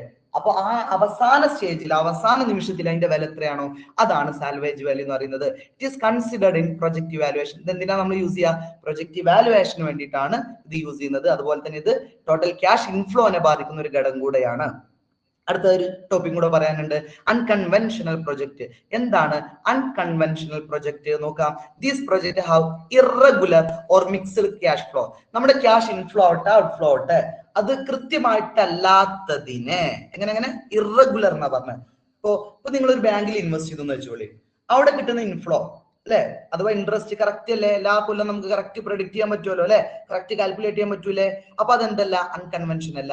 അങ്ങനെ കൃത്യമായിട്ട് പ്രൊഡിക്ട് ചെയ്യാൻ പറ്റാത്തതിനെയാണ്, അഥവാ റെഗുലർ ആയിട്ട് കിട്ടാത്തതിനെയാണ് നമ്മൾ അൺകൺവെൻഷണൽ പ്രൊജക്ട് എന്ന് പറയുന്നത്. അപ്പൊ നമ്മുടെ ഇൻഫ്ലോ ആട്ടെ അല്ലെങ്കിൽ ഔട്ട്ഫ്ലോ ആട്ടെ അത് കൃത്യമാവില്ല, റെഗുലർ ആവില്ല. ചിലപ്പോൾ കൂടുതൽ കിട്ടും, ചിലപ്പോൾ കുറവ് കിട്ടും. അങ്ങനെ മിക്സ് ആയിട്ട് വരുന്നതിനെയാണ് അൺകൺവെൻഷണൽ പ്രൊജക്ട് എന്ന് പറയുന്നത്. അടുത്തത്, distinguish between capital structure and financial structure. ഈ 2 ടേം ഒന്ന് മനസ്സിലാക്കുക കേട്ടോ. എന്താണ് ക്യാപിറ്റൽ സ്ട്രക്ചർ, എന്താണ് ഫിനാൻഷ്യൽ സ്ട്രക്ചർ? അതിൽ ഏറ്റവും വലുത് ഏതാ അറിയോ? ഫിനാൻഷ്യൽ സ്ട്രക്ചർ ആട്ടോ. ഫിനാൻഷ്യൽ സ്ട്രക്ചർ എന്ന് പറഞ്ഞാൽ നോക്കിയേ, both long term and short term sources. ബിസിനസിന്റെ ലോങ് ടേം ആവും അതുപോലെ ഷോർട്ട് ടേം ആയിട്ടുള്ള സോഴ്സുകൾ കൂട്ടിയതാണ് ഫിനാൻഷ്യൽ സ്ട്രക്ചർ. അതിന്റെ ഒരു ഭാഗമാണ് ക്യാപിറ്റൽ സ്ട്രക്ചർ എന്ന് പറയുന്നത്. എന്താ ക്യാപിറ്റൽ സ്ട്രക്ചർ എന്നാ നോക്കിയേ, it is the mix of long term sources. ഇതിൽ ലോങ് ടേം സോഴ്സ് മാത്രമേ വരുള്ളൂ. എവിടെ ക്യാപിറ്റൽ സ്ട്രക്ചറിൽ ലോങ് ടേം മാത്രമേ വരുള്ളൂ. അപ്പൊ ഫിനാൻഷ്യൽ സ്ട്രക്ചറിലോ ആരൊക്കെ വരും? ലോങ് ടേമും വരും, സെയിം ടൈം ആരും വരും? ഷോർട്ട് ടേമും വരും, അല്ലെ? അപ്പൊ നോക്കിയേ, എന്ത് ഈ ലോങ് ടേം എന്ന് പറഞ്ഞാൽ നമ്മൾ നേരത്തെ പറഞ്ഞില്ലേ, equity, preference share, long term ഡെപ്റ്റ്, ഡിബഞ്ചർ, ഇതൊക്കെയാണ് ലോങ് ടേം എന്ന് പറയുന്നത്, അല്ലെ? അഥവാ നമ്മൾ ക്യാപിറ്റൽ, ബിസിനസ്സിലേക്ക് ക്യാപിറ്റൽ കണ്ടെത്താനുള്ള വഴികൾ. ഇക്വിറ്റി ഷെയർ എടുക്കാം, പ്രിഫറൻസ് എടുക്കാം, ലോങ് ടേം ഡെപ്റ്റ് എടുക്കാം. അതിലാണ് നമ്മളെ ഡിബഞ്ചറും അതുപോലെ ലോണൊക്കെ വരുന്നത് കേട്ടോ. ഇനി മറ്റൊരു വഴി, മറ്റൊന്ന് ഫിനാൻഷ്യൽ സ്ട്രക്ചർ എന്താ പറഞ്ഞത്? നേരത്തെ പറഞ്ഞതൊക്കെ ഇതിലുണ്ട്, ലോങ് ടേം കംപ്ലീറ്റ് ഉണ്ട്, പ്ലസ് അതിന് പുറമെ ഷോർട്ട് ടേമും കൂടെ വരും. എന്താ ഈ ഷോർട്ട് ടേം എന്ന് പറഞ്ഞത്? അത് നമ്മുടെ കറന്റ് ലയബിലിറ്റീസ്. അപ്പൊ കറണ്ട് ലയബിലിറ്റിയും ഫിക്സഡ് ലയബിലിറ്റി ഒക്കെ കൂട്ടിയതാണ് എന്ത് ഫിനാൻഷ്യൽ സ്ട്രക്ചർ എന്ന് പറയുന്നത്. അപ്പൊ അതാണ് വലുത് കേട്ടോ. Capital structure is the part of financial, അതാ പറയുന്നു ഇവിടെ. ക്യാപിറ്റൽ സ്ട്രക്ചർ എന്ന് പറഞ്ഞാൽ ആരെ ഭാഗമാണ്, ആര് അണ്ടറിൽ വരുന്നതാണ്, ഫിനാൻഷ്യൽ സ്ട്രക്ചറിന്റെ അണ്ടറിൽ വരുന്ന കാര്യമാണ്. ഇനി ഒരു ബാലൻസ് ഷീറ്റ് എടുത്ത് പഠിക്കുകയാണെങ്കിൽ നമുക്കറിയാം, നോക്കാം, ഇക്വിറ്റി, ക്യാപിറ്റൽ, ലോങ് ടേം ഡെപ്റ്റ് ഇതൊക്കെ കൂട്ടിയതാണ് ക്യാപിറ്റൽ സ്ട്രക്ചർ. ഏതൊക്കെയാണ്? ഇക്വിറ്റി, അതുപോലെ ലോങ് ടേം ഡെപ്റ്റ് കേട്ടോ, അല്ലെ? അഥവാ ലോങ് ടേം ആയിട്ട് വരുന്ന കാര്യങ്ങൾ മാത്രം കൂട്ടിയതാണ് ഏത്? Capital structure. എന്നാലോ കറണ്ട് ലയബിലിറ്റിയും അല്ലെ, മുകളിൽ പറഞ്ഞതൊക്കെ ഓൾറെഡി ഉണ്ട്. ഏത്? ഇക്വിറ്റിയും ലോങ് ടേം ഡെപ്റ്റും ഒക്കെ ഓൾറെഡി ഉണ്ട്. അതിന്റെ പുറമെ കറണ്ട് ലയബിലിറ്റിയും കൂടെ കൂട്ടിയാൽ ആരായി? ഫിനാൻഷ്യൽ സ്ട്രക്ചർ ആയി. ഓക്കെ, അപ്പൊ നമ്മളെ ഡിഫറൻസ് ഒന്ന് മനസ്സിലാക്കി വെക്കണം കേട്ടോ. ഇനി വീണ്ടും പറയാണ്, capital structure focus on permanent financing, അഥവാ സ്ഥിരമായിട്ടുള്ള, ഫിക്സഡ് ആയിട്ടുള്ള അല്ലെങ്കിൽ ലോങ് ടേം ആയിട്ടുള്ള ഫിനാൻസിനെ ടാർഗറ്റ് ചെയ്യുന്നതാണ് ക്യാപിറ്റൽ സ്ട്രക്ചർ. എന്നാൽ ഫിനാൻഷ്യൽ സ്ട്രക്ചറോ shows the entire financial position, ബിസിനസിന്റെ ടോട്ടൽ. എന്താ ടോട്ടൽ എന്ന് പറഞ്ഞാൽ അവിടെ ലോങ് ടേം ഉണ്ടാവും, ഷോർട്ട് ടേം ഉണ്ടാവും അല്ലെ, രണ്ടും കൂടെ കൂട്ടിയതാണ് ഫിനാൻഷ്യൽ സ്ട്രക്ചർ എന്ന് പറയുന്നത് കേട്ടോ. ഇത് ഓരോ ടേമുകൾ കറക്റ്റ് മനസ്സിലാക്കി വെക്കണം കേട്ടോ. വെറുതെ ക്ലാസ് കേൾക്കാണ്ടേ അതൊക്കെ ഒന്ന് നോട്ട് ചെയ്ത് വെക്കുക കേട്ടോ. കാരണം ഈ എഫ്എമ്മിന്റെ പ്രത്യേകത ഇങ്ങനെ കുറെ ടേമുകൾ നമ്മൾ പറയും, അതിങ്ങനെ ഐഡിയ കിട്ടണമെങ്കിൽ അതിങ്ങനെ നോട്ട് ചെയ്ത് വെച്ചാലേ മനസ്സിലാവുള്ളൂ കേട്ടോ, മറക്കരുത്. അടുത്ത ചോദ്യം, explain the significance of financial leverage. എന്താണ് ഫിനാൻഷ്യൽ ലീവറേജ്? ഒന്ന് മനസ്സിലാക്കിയേ. Financial leverage means using fixed cost fund. എന്ത് ഈ ഫിക്സ്ഡ് കോസ്റ്റ് ഫണ്ട് പറഞ്ഞാൽ? ഒരു ബിസിനസിനെ സംബന്ധിച്ചിടത്തോളം എല്ലാ വർഷവും കൃത്യമായിട്ട് തിരിച്ചു കൊടുക്കേണ്ട അല്ലെങ്കിൽ റിട്ടേൺ കൊടുക്കേണ്ട ഫണ്ടിനെയാണ് ഫിക്സ്ഡ് കോസ്റ്റ് ഫണ്ട് എന്ന് പറയുന്നത്. ഒരു ഉദാഹരണം, ഡെപ്റ്റ് അല്ലെ. നോക്കിയേ, ഡെപ്റ്റ് എന്താ? ഡെപ്റ്റിന് പ്രത്യേകത, ഇപ്പൊ നമ്മൾ ബാങ്കിൽ നിന്ന് ലോൺ എടുത്തു, അതൊരു ഡെപ്റ്റ് ആണല്ലോ. ലോൺ എടുത്ത് എല്ലാ വർഷം എന്ത് ചെയ്യേണ്ടി വരും? നമ്മൾ ഇൻട്രസ്റ്റ് കൊടുക്കേണ്ടി വരും അല്ലെ. നമുക്ക് ബിസിനസ്സിന് ലാഭം കിട്ടിയാലും ലാഭം കിട്ടിയില്ലേലും, നല്ല ലാഭം കിട്ടിയാലും കുറച്ച് ലാഭം കിട്ടിയാലും ഒക്കെ എന്ത് ചെയ്യേണ്ടി വരും? ഒരു ഫിക്സ്ഡ് പെർസെന്റേജ് ഡെപ്റ്റ് ഉണ്ടാവും, ഇൻട്രസ്റ്റ് ഉണ്ടാവും അല്ലെ. ഒരു സപ്പോസ് വിചാരിക്കാം, ഒരു ലക്ഷമാണ് നമുക്ക് ഇൻട്രസ്റ്റ് കൊടുക്കാനുള്ളത്. എല്ലാ കൊല്ലം നമ്മൾ എന്ത് ചെയ്യേണ്ടി വരും? ഈ 1 ലക്ഷം ഇൻട്രസ്റ്റ് കൊടുക്കേണ്ടി വരുമല്ലോ അല്ലെ. ബിസിനസ് നല്ല പ്രോഫിറ്റ് കിട്ടിയാലും 1 ലക്ഷം കൊടുത്താൽ മതി. ഇനി സപ്പോസ് ഒരു കൊല്ലം ബിസിനസ് നഷ്ടം വന്നത്, എന്നാലും എന്ത് ചെയ്യണം? ആ എമൗണ്ട് കൊടുക്കണ്ടേ? അങ്ങനെ ഫിക്സ്ഡ് ആയിട്ട് എല്ലാ കൊല്ലവും സ്ഥിരമായിട്ട് ബിസിനസ് കൊടുക്കേണ്ട എമൗണ്ട് ആണ് ഫിക്സ്ഡ് കോസ്റ്റ് ഫണ്ട് എന്ന് പറയുന്നത്. അതിന്റെ ഉദാഹരണമാണ് ഡെപ്റ്റ് കേട്ടോ. To increase return shareholders. ഇത് നല്ലോണം ശ്രദ്ധിക്കും, നല്ലോണം ശ്രദ്ധിക്കും. നമ്മൾ എന്ത് ചെയ്യുന്ന അറിയോ? ഒരു ബിസിനസ്സിൽ ഈ ഡെപ്റ്റിന്റെ അളവ് കൂട്ടുക, ഡെപ്റ്റിന്റെ അളവ് കൂട്ടുക. എന്തിനാ ഡെപ്റ്റിന്റെ അളവ് കൂട്ടുന്നത്? ഒരു ഉദാഹരണം പറയട്ടെ, കറക്റ്റ് ശ്രദ്ധിക്കട്ടോ, നല്ലോണം ആലോചിച്ചാലേ ഇത് കിട്ടുള്ളേ. ശ്രദ്ധിക്കാട്ടോ. ഇപ്പൊ നമ്മളെ ബിസിനസ്സിലേക്ക് ഒരു 10 ലക്ഷം രൂപ ആവശ്യമുണ്ടെന്ന് വെച്ചോളി. ആണെങ്കിൽ ജസ്റ്റ് ഒന്ന് നോട്ട് ചെയ്ത് വെച്ചാൽ നന്നായിരിക്കും കേട്ടോ. എത്ര വേണം? 10 ലക്ഷം രൂപ ആവശ്യമാണ്. നമ്മൾ എന്ത് ചെയ്യാണ്? നമുക്ക് 2 ഓപ്ഷൻ ഉണ്ട്. ഒന്നെങ്കിൽ എന്ത് ചെയ്യാം? ബാങ്കിൽ നിന്ന് ലോൺ എടുക്കാം, അതാണ് ഡെപ്റ്റ് എന്ന് പറയുന്നത്. അല്ലെങ്കിൽ എന്ത് ചെയ്യാം? വീണ്ടും ഷെയർ ഇഷ്യൂ ചെയ്യാം. സപ്പോസ് നിങ്ങൾ അത് ആലോചിച്ചൊക്കെ, നമ്മൾ വീണ്ടും ഷെയർ ഇഷ്യൂ ചെയ്താൽ എന്താ പ്രശ്നം? നമ്മളെ ഷെയർ ഹോൾഡേഴ്സിന്റെ എണ്ണം കൂടൂലേ. ഇപ്പൊ നിലവിൽ ഒരു 100 ഷെയർ ഹോൾഡേഴ്സ് എന്ന് വെച്ചോളി, അതിൽക്കൂടി വീണ്ടും ഒരു 50 കൂടുന്ന് വെച്ചോളൂ. അപ്പൊ എത്ര ആളായി? 150 ആളായില്ലേ. 100ഉം പുതിയ 50ഉം. അപ്പൊ ഇനി എന്ത് വേണ്ടി വരും? നമുക്ക് കിട്ടുന്ന പ്രോഫിറ്റ് ഒക്കെ എത്ര ആൾക്ക് വീതിച്ചു കൊടുക്കേണ്ടി വരും? ഈ 150 ആൾക്കും വീതിച്ചു കൊടുക്കേണ്ടി വരും. അപ്പൊ ഓരോ ഷെയർ ഹോൾഡേഴ്സിന് കിട്ടേണ്ട പൈസ കുറയൂലേ, പ്രോഫിറ്റ് കുറയൂലേ, ആള് കൂടിയ പ്രോഫിറ്റ് കുറയില്ലേ. അതുകൊണ്ട് നമ്മൾ എന്ത് ചെയ്യും? ആ വീണ്ടും ഷെയർ ഇഷ്യൂ ചെയ്യുന്നതിന്റെ പകരം എന്താ അവിടെ കൊടുക്കും? ഡെപ്റ്റ് അങ്ങോട്ട് കൊണ്ടുവരും. അഥവാ 10 ലക്ഷമല്ലേ നമ്മൾ ബിസിനസ്സിലേക്ക് ആവശ്യമുള്ളത്, നമ്മൾ എന്ത് ചെയ്യും? ആ 10 ലക്ഷം രൂപയും ലോൺ അങ്ങോട്ട് എടുക്കും. സപ്പോസ് ഒരു ഉദാഹരണം പറയാണ്, ലോൺ അങ്ങോട്ട് എടുക്കും. അപ്പൊ ലോൺ എടുത്ത എന്താ കാരണം? ആ ലോണിന്റെ മുകളിൽ നമ്മൾ എന്ത് ചെയ്യേണ്ടി വരും? ഒരു ഇൻട്രസ്റ്റ് കൊടുക്കേണ്ടി വരും അല്ലെ. അത് കുഴപ്പമൊന്നുമില്ല, അത് ചെറിയ എമൗണ്ടേ വരുള്ളൂ ഇൻട്രസ്റ്റ്. ബാക്കിയൊക്കെ അപ്പൊ ഇവന്നും കിട്ടുന്ന പ്രോഫിറ്റ് ആർക്കെന്നെ എടുക്കാം? നിലവിലുള്ള ഷെയർ ഹോൾഡേഴ്സിന് എടുക്കാം അല്ലെ. അപ്പൊ എന്ത് ചെയ്യും? അവർക്ക് കൂടുതൽ ബെനിഫിറ്റ് ആണ്. അപ്പൊ ഈ ഒരു കാര്യത്തെയാണ് ഫിനാൻഷ്യൽ ലീവറേജ് എന്ന് പറയുന്നത്. എന്താ പറഞ്ഞത്? നമ്മുടെ ക്യാപിറ്റൽ സ്ട്രക്ചറിൽ അല്ലെ ബിസിനസിന്റെ ക്യാപിറ്റലിൽ അല്ലെ ബിസിനസിന്റെ ഫണ്ടിൽ എന്തിന്റെ അളവ് കൂട്ടുക? ഫിക്സ്ഡ് കോസ്റ്റ് ഫണ്ടിന്റെ അളവ് കൂട്ടുക, അല്ലെങ്കിൽ ഡെപ്റ്റിന്റെ അളവ് കൂട്ടുക, അങ്ങനെ പറഞ്ഞാലും മതി. ഡെപ്റ്റിന്റെ അളവ് കൂട്ടുക. എന്തിനാണ് ഡെപ്റ്റിന്റെ അളവ് കൂട്ടുന്നത്? നിലവിലുള്ള ഷെയർ ഹോൾഡേഴ്സിന് റിട്ടേൺ കൂടാൻ വേണ്ടി, increase return to share holders. നിലവിലുള്ള എക്സിസ്റ്റിംഗ് ഷെയർ ഹോൾഡേഴ്സിന് അവരുടെ റിട്ടേൺ കൂടാൻ വേണ്ടിയിട്ട് നമ്മൾ ഫിനാൻഷ്യൽ സ്ട്രക്ചർ അല്ലെങ്കിൽ ക്യാപിറ്റൽ സ്ട്രക്ചറിൽ ഡെപ്റ്റിന്റെ അളവ് കൂട്ടുന്നതിനെയാണ് ഫിനാൻഷ്യൽ ലീവറേജ് എന്ന് പറയാം കേട്ടോ. കൺഫ്യൂഷൻ ഉണ്ടെങ്കിൽ ജസ്റ്റ് ഒന്നും കൂടെ ബാക്ക് അടിച്ചിട്ട് ഒന്നും കൂടെ കേൾക്കുക കേട്ടോ.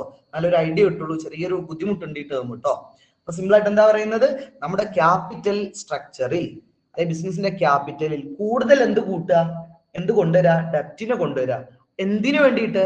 നിലവിലുള്ള ഷെയർ ഹോൾഡേഴ്സിന് അല്ലെ, നിലവിലുള്ള ഷെയർ ഹോൾഡേഴ്സിന് കൃത്യമായിട്ട് അവർക്ക് റിട്ടേൺ കൂടാൻ വേണ്ടിയിട്ട് ക്യാപിറ്റലിൽ ആരെ കൂട്ടുക, ഡെപ്റ്റിന്റെ അളവ് കൂട്ടുന്നതിനെയാണ് ഫിനാൻഷ്യൽ ലിവറേജ് എന്ന് പറയാം. ഇറ്റ് ഷോസ് ഹൗ ഡെപ്റ്റ് അഫക്ട് പ്രോഫിറ്റബിലിറ്റി ഓഫ് കമ്പനി. ഇതെന്താ കാണിക്കുന്നത്, നമ്മൾ പറഞ്ഞു അല്ലെ, ഡെപ്റ്റ് എത്രത്തോളം കൂട്ടുന്നോ അത്രയും ബിസിനസിന്റെ പ്രോഫിറ്റിനെ അത് അഫക്ട് ചെയ്യും അല്ലെ, പ്രോഫിറ്റ് കൂടും എന്നാണ് അർത്ഥം. ഓക്കെ, അപ്പൊ അത് ഡെപ്റ്റ് എത്രത്തോളം ബിസിനസിന്റെ പ്രോഫിറ്റബിലിറ്റി അഫക്ട് ചെയ്യുന്നു എന്ന് കാണിക്കുന്നതാണ് ഫിനാൻഷ്യൽ ലിവറേജ് എന്ന് പറയുന്നത്. ഓക്കെ, അപ്പൊ അത് നന്നായിട്ടൊന്ന് മനസ്സിലാക്കി വെക്കുക കേട്ടോ.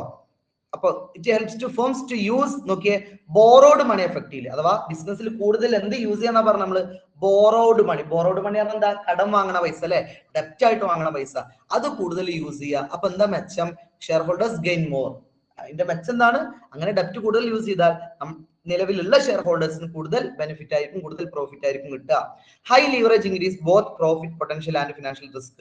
അപ്പൊ നമുക്കറിയാം, നല്ലോണം ഡെപ്റ്റ് കൂട്ടിയാൽ എന്ത് കൂടും, പ്രോഫിറ്റ് കൂടും. അതിൽ കൺഫ്യൂഷൻ ഒന്നും ഇല്ലല്ലോ, പ്രോഫിറ്റ് കൂടും, ബിസിനസിന്റെ പ്രോഫിറ്റ് കൂടും. പക്ഷെ സെയിം ടൈം എന്നും കൂടെ കൂടുന്നുണ്ട് അവിടെ, അത് ഓർത്ത് വെക്കണം കേട്ടോ.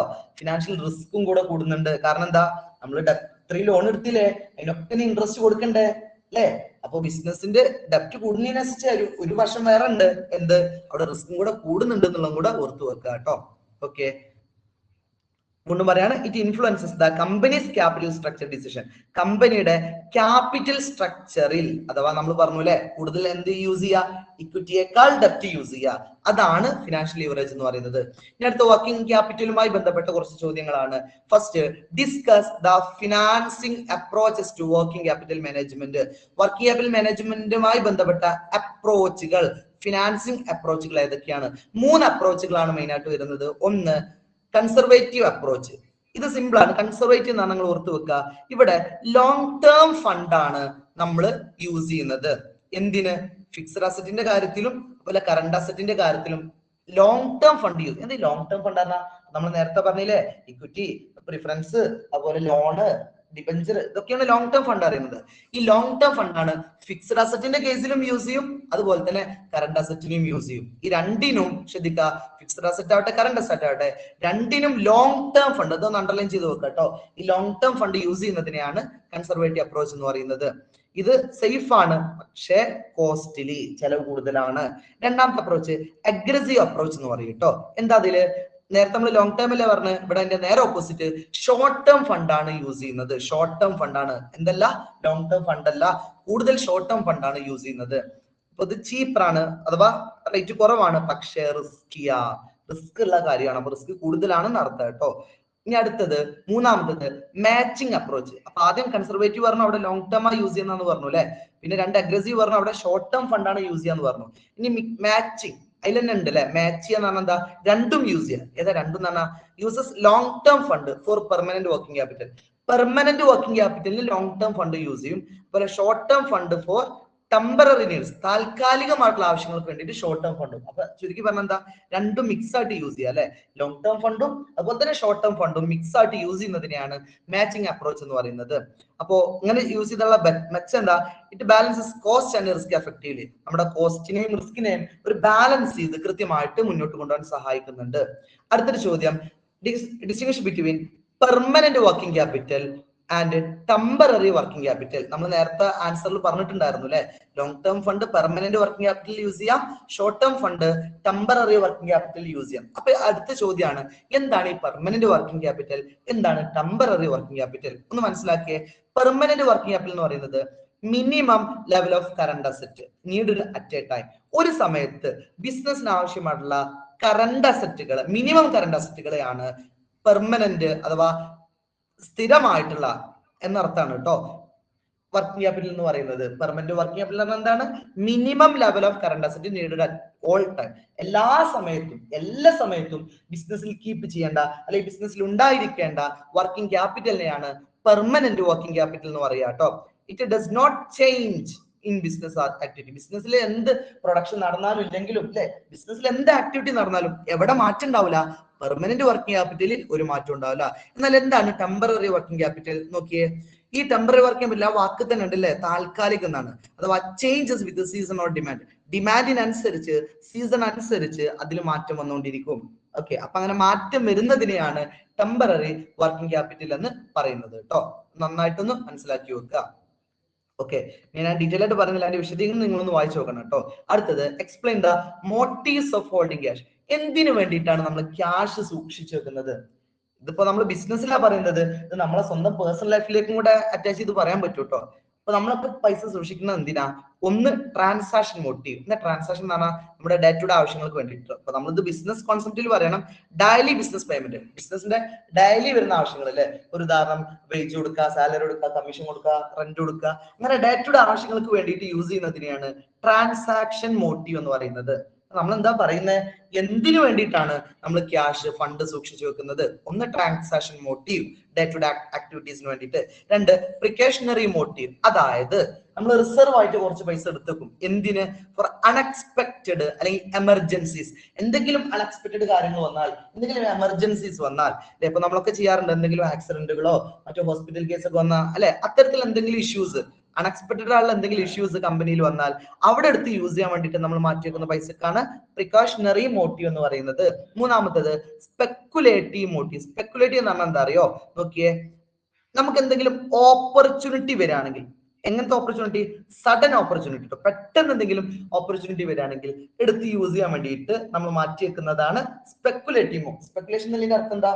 നമ്മളിങ്ങനെ ഭാവിയെ നോക്കിയിരിക്കുകയാണ്, എന്തെങ്കിലും സ്പെഷ്യൽ ഓപ്പർച്യൂണിറ്റി വരികയാണെങ്കിൽ എടുത്ത് യൂസ് ചെയ്യണം എന്ന ലക്ഷ്യത്തോടു കൂടെ നമ്മൾ മാറ്റി വെക്കുന്ന ഫണ്ടാണ് സ്പെക്കുലേറ്റീവ് മോട്ടീവ് എന്ന് പറയുന്നത്. അടുത്തത് കോമ്പൻസേറ്റീവ് മോട്ടീവ്, അതായത് ഇപ്പൊ ബാങ്കിലൊക്കെ മിനിമം ബാലൻസ് കീപ്പ് ചെയ്യണ്ടേ, അല്ലെ, അതാണ് കോമ്പൻസേറ്റ് ചെയ്യാന്നാണ്. ഇപ്പൊ നമ്മളൊക്കെ അക്കൗണ്ട് എടുത്ത ആളുകളായി കാരണം, അല്ലെ, ബാങ്കിൽ ഇപ്പൊ ഒരു 1000 രൂപക്ക് മിനിമം ബാലൻസ് കീപ്പ് ചെയ്യണം. ചിലപ്പോൾ നമുക്ക് ഇഷ്ടമൊന്നും ഉണ്ടാവില്ല, എന്നാലും നമ്മൾ എന്ത് ചെയ്യും? അത് കീപ്പ് ചെയ്യൽ നിർബന്ധമായതുകൊണ്ട് നമ്മൾ കീപ്പ് ചെയ്യും. അങ്ങനെ ഒരു മിനിമം ബാലൻസ് കീപ്പ് ചെയ്യേണ്ട സ്ഥലങ്ങളിൽ നമ്മൾ കീപ്പ് ചെയ്യുന്നതിനെയാണ് കോമ്പൻസേറ്റിംഗ് മോട്ടീവ് എന്ന് പറയുന്നത് കേട്ടോ. ഇതാണ് 4 motifs of holding cash. Cash നമ്മൾ കയ്യിൽ വെക്കാനുള്ള മോട്ടീവ്സ് കേട്ടോ. അടുത്തത് explain the factors which influence dividend decision of A firm. ഒരു ബിസിനസിന്റെ ഡിവിഡൻഡ് ഡിസിഷൻ. അപ്പൊ ഒരു ചോദ്യം, എന്താ ഡിവിഡൻഡ് ഡിസിഷൻ എന്ന് പറഞ്ഞാൽ? നമ്മൾ ആദ്യം പഠിച്ചിട്ടുണ്ട് കേട്ടോ, നമ്മൾ ആ ഗ്രാഫ് വെച്ച് പഠിച്ചിട്ടുണ്ട്. എന്താ ഡിവിഡൻഡ് ഡിസിഷൻ എന്ന് പറഞ്ഞാൽ? ഒരു ബിസിനസിന് കിട്ടുന്ന പ്രോഫിറ്റിന്, അല്ലെ, എത്ര ഡിവിഡൻഡ് ആയിട്ട് കൊടുക്കണമെന്നും എത്ര റീറ്റെയിൻ ചെയ്യണം എന്നുള്ള തീരുമാനത്തെയാണ് ഡിവിഡൻഡ് ഡിസിഷൻ എന്ന് അറിയാം, അല്ലെ. ഓക്കെ, അപ്പൊ അതിനെ ഇൻഫ്ലുവൻസ് ചെയ്യുന്ന ഘടകങ്ങൾ എന്തൊക്കെയാണ്? ഇതിപ്പോ ഡിവിഡൻഡ് ഡിസിഷൻ അല്ല കേട്ടോ, മറ്റേതൊക്കെ ചോദിച്ചാൽ നമുക്ക് എഴുതാൻ പറ്റും. ഏത്? ഫിനാൻസിങ് ഡിസിഷനെ ഇൻഫ്ലുവൻസ് ചെയ്യുന്ന ഘടകങ്ങൾ, അല്ലെങ്കിൽ ഇൻവെസ്റ്റിംഗ് ഡിസിഷനെ ഇൻഫ്ലുവൻസ് ചെയ്യുന്ന ഘടകങ്ങൾ, ഏത് ചോദിച്ചാലും നിങ്ങൾക്ക് ഈ പോയിന്റുകൾ കുറച്ചൊക്കെ എഴുതാൻ പറ്റും കേട്ടോ. അപ്പൊ ഡിവിഡൻഡ് ഡിസിഷൻ എഫക്ട് ചെയ്യുന്ന ഫാക്ടേഴ്സ് എന്തൊക്കെയാണ് നോക്കാം. ആദ്യമായിട്ട് പറയാനുള്ളത് പ്രോഫിറ്റബിലിറ്റി, അല്ലെ, ഒരു ബിസിനസിന്റെ പ്രോഫിറ്റ്. നിങ്ങൾ ആലോചിച്ച് നോക്കിയേ, ഒരു ബിസിനസ് നല്ല പ്രോഫിറ്റ് ഉണ്ട്, എല്ലാ വർഷവും നല്ല പ്രോഫിറ്റ് കിട്ടുന്നുണ്ടെങ്കിൽ അവർക്ക് എന്ത് ചെയ്യാം? കൂടുതൽ ഡിവിഡൻഡ് കൊടുത്തൂടെ? കാരണം എന്താ? അവർക്ക് പ്രശ്നമില്ല, പൈസ അവരടുത്ത് കിട്ടും, അടുത്ത വർഷം നല്ല പ്രോഫിറ്റ് കിട്ടും, എല്ലാ കൊല്ലം പ്രോഫിറ്റ് കിട്ടുന്നുണ്ട്. അപ്പൊ അവർക്ക് കൂടുതൽ ഡിവിഡൻഡ് കൊടുത്താലും പേടിക്കാനൊന്നുമില്ല, കാരണം അവർക്ക് ഓൾറെഡി ഫണ്ട് ഉണ്ടാകും. അപ്പോ more profit means higher dividend. കൂടുതൽ പ്രോഫിറ്റ് കിട്ടിയാൽ അവർക്ക് എന്ത് ചെയ്യാം? കൂടുതൽ ഡിവിഡൻഡ് കൊടുക്കാം എന്നർത്ഥം. ഈ വേറെ ബിസിനസ് എടുത്ത് നോക്കിയേ, പ്രോഫിറ്റബിലിറ്റി വളരെ കുറവാണ്, ലാഭം വളരെ കുറവാണ്. അപ്പൊ അവർക്ക് എന്ത് ചെയ്യാൻ കഴിയില്ല? കൂടുതൽ ഡിവിഡൻഡ് കൊടുക്കാൻ പറ്റൂല, അല്ലെ. കാരണം എന്താ? അവരുടെ പൈസ ഉണ്ടാവില്ല, കിട്ടുന്ന പൈസ ഒക്കെ ഡിവിഡൻഡ് കൊടുത്ത് നിങ്ങൾ ആലോചിച്ച് നോക്കിയേ, കയ്യിൽ പൈസ ഉണ്ടാവില്ല. അപ്പൊ അവർ കൂടുതൽ എന്ത് ചെയ്യും? റീറ്റെയിൻ ചെയ്യാറുണ്ട്. അതുപോലെ ലീഗൽ റെസ്ട്രിക്ഷൻസ്. ഇപ്പൊ നിയമപ്രകാരം ചില റൂൾസ് പറയാണ്, ഇത്ര നിങ്ങൾ ഡിവിഡൻഡ് കൊടുക്കണം, അല്ലെ ഇത്ര നിങ്ങൾ റീറ്റെയിൻ ചെയ്യണം എന്നൊക്കെ പറയുകയാണെങ്കിൽ നമ്മൾ സ്വാഭാവികമായിട്ട് അത് ഫോളോ ചെയ്യേണ്ടി വരും, അല്ലെ. അവിടെ പിന്നെ നമ്മൾ ഇഷ്ടം ചെയ്യാൻ പറ്റൂല, കാരണം നിയമമാണ്. അടുത്തത് ലിക്വിഡിറ്റി പൊസിഷൻ. ലിക്വിഡിറ്റി പൊസിഷൻ അഥവാ നിങ്ങൾ ആലോചിച്ചൊക്കെ, നമ്മുടെ ബിസിനസിന് കുറെ ലിക്വിഡിറ്റി അഥവാ ലിക്വിഡ് ക്യാഷ് ആവശ്യമാണ്. അപ്പൊ നമ്മൾ എന്താ ചെയ്യാ? കിട്ടുന്ന പൈസ ഒക്കെ ഡിവിഡൻഡ് കൊടുത്താൽ ലിക്വിഡിറ്റി ഉണ്ടാവോ അഥവാ ക്യാഷ് ഉണ്ടാവോ? ഇല്ലല്ലോ. അപ്പൊ നമ്മൾ എന്ത് ചെയ്യും? കൂടുതൽ റിട്ടേൺ ചെയ്യും. ഇനി ഒരു ബിസിനസ് അതിന് ലിക്വിഡ് ക്യാഷിന്റെ ആവശ്യമൊന്നുമില്ല, ലിക്വിഡിറ്റിന്റെ ആവശ്യമൊന്നുമില്ല, അപ്പൊ അവരെന്ത് ചെയ്യും? കൂടുതൽ ഡിവിഡൻഡ് കൊടുക്കും. അടുത്തത് ഗ്രോത്ത് ഓപ്പർച്യൂണിറ്റീസ്. നിങ്ങൾ ആലോചിച്ചൊക്കെ, ബിസിനസ്സിന് നല്ല വികസനത്തിനുള്ള ഗ്രോത്തിനുള്ള സാഹചര്യം ഉണ്ട്.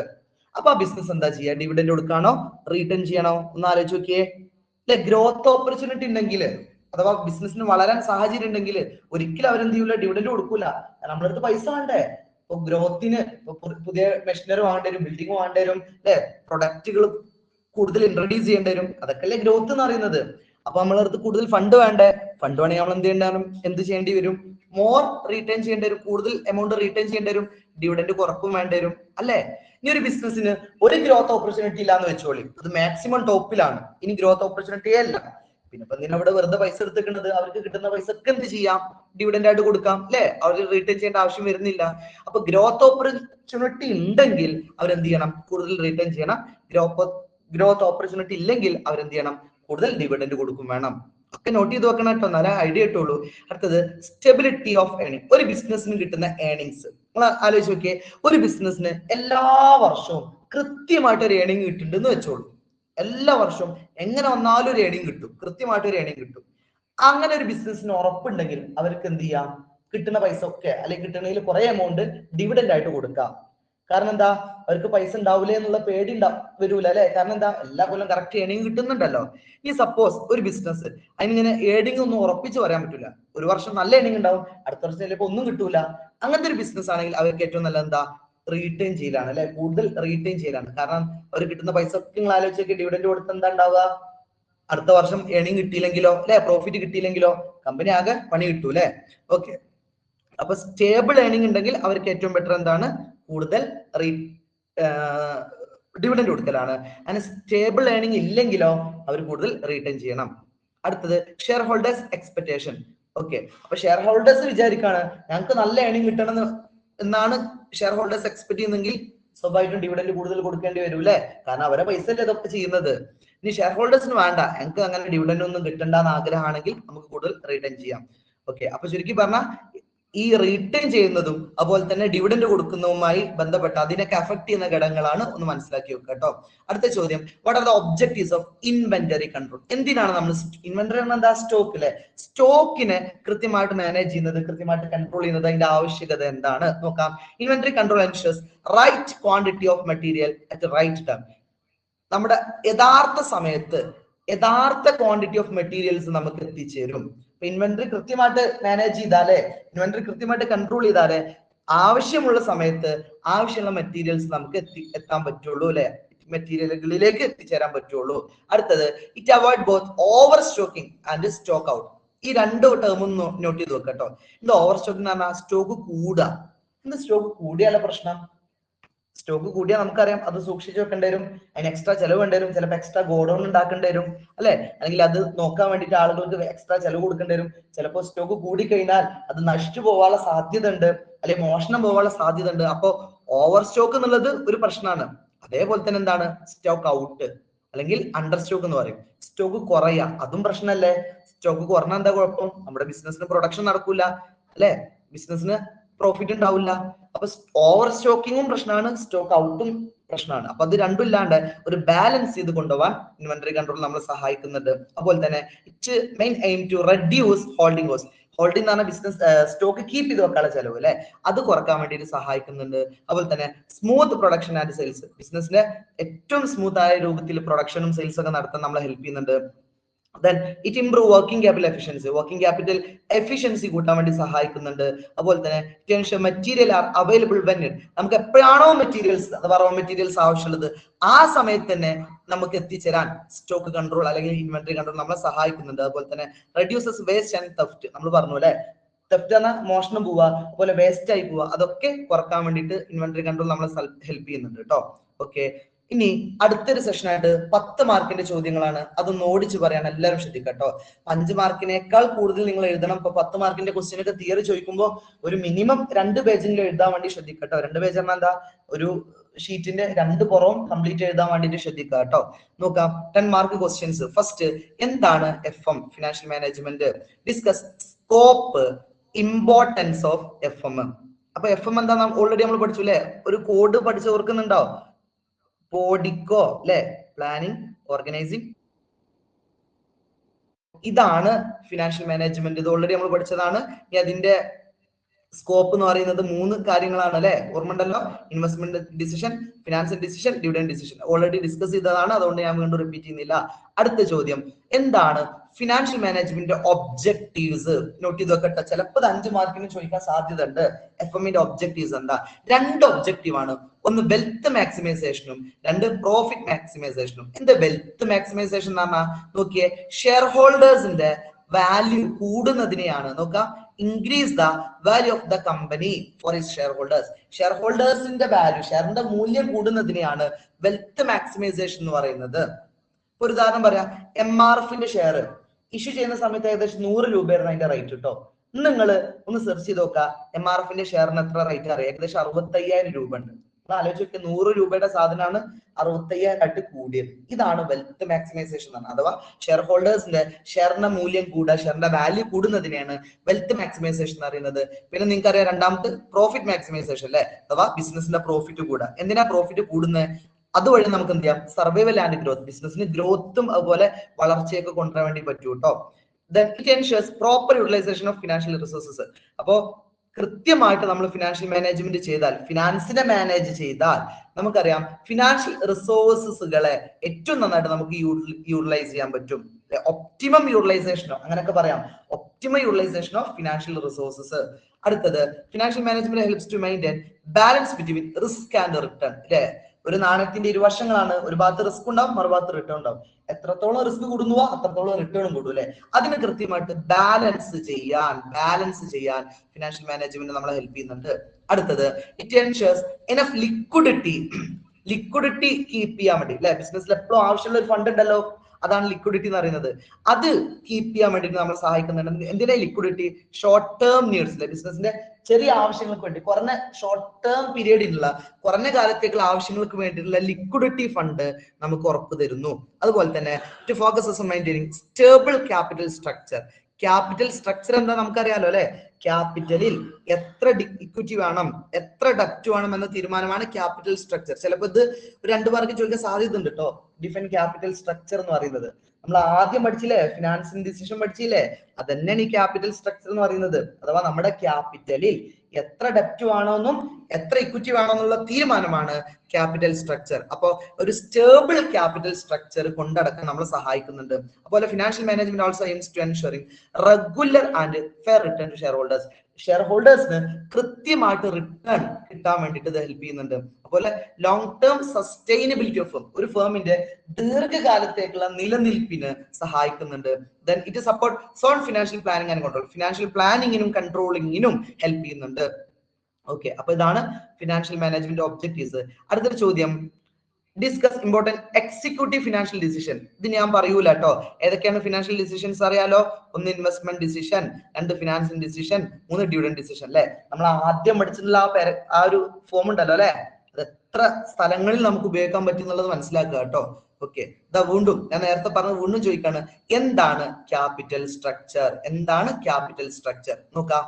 അതുപോലെ അതിന്റെ പ്രിൻസിപ്പിൾസ് ഒക്കെ ചോദിച്ചിട്ടുണ്ട്. അപ്പൊ ക്യാപിറ്റൽ സ്ട്രക്ചർ നമ്മൾ പറഞ്ഞു, mix of different source of long term finance used by firm അല്ലെ. നമ്മുടെ ഫേമിൽ എന്താ ലോങ് ടേം സോഴ്സ് ആണ്? എത്ര ഇക്വിറ്റി വേണം, എത്ര പ്രിഫറൻസ് ഷെയർ വേണം, എത്ര ഡെപ്റ്റ് വേണം എന്നൊക്കെ തീരുമാനിക്കുന്നതിനെയാണ് ക്യാപിറ്റൽ സ്ട്രക്ചർ എന്ന് പറയുന്നത്. നമ്മൾ ഓൾറെഡി പറഞ്ഞില്ലേ, നമ്മൾ ആദ്യം പഠിച്ച ആ ഗ്രാഫിലെ ഫസ്റ്റത്തെ സാധനം അല്ലെ, ഫിനാൻസിങ് ഡിസിഷൻ അല്ലെ, എത്ര ഡെപ്റ്റ് വേണം, എത്ര ഇക്വിറ്റി വേണം, ആ തീരുമാനത്തെയാണ് ക്യാപിറ്റൽ സ്ട്രക്ചർ എന്ന് പറയുന്നത്. Okay, it shows how company finance it's total asset. ബിസിനസിന്റെ ടോട്ടൽ അസറ്റിൽ എത്രത്തോളം നമ്മൾ ചെലവഴിക്കുന്നുണ്ട് എന്ന് കാണിക്കുന്നതാണ് ക്യാപിറ്റൽ സ്ട്രക്ചർ എന്ന് പറയുന്നത്. ഇനി അതിനെ അഫക്ട് ചെയ്യുന്ന ഘടകങ്ങൾ, അതാണ് പ്രിൻസിപ്പൽ ഡിറ്റർമിനൻസ് എന്ന് പറയുന്നത്, അഥവാ ഫാക്ടേഴ്സ് എന്നൊക്കെ പറയും കേട്ടോ. ക്യാപിറ്റൽ സ്ട്രക്ചറെ അഫക്ട് ചെയ്യുന്ന ഫാക്ടേഴ്സ്, ഒന്ന് nature and size of business, ബിസിനസിന്റെ വലുപ്പം, സൈസ്, അതുപോലെ സ്റ്റെബിലിറ്റി ഓഫ് ഏർണിംഗ്. ഇത് നമ്മൾ നേരത്തെ ഡിവിഡൻഡ് ഡിസിഷന്റെ കാര്യത്തിൽ പറഞ്ഞിട്ടുണ്ട് കേട്ടോ.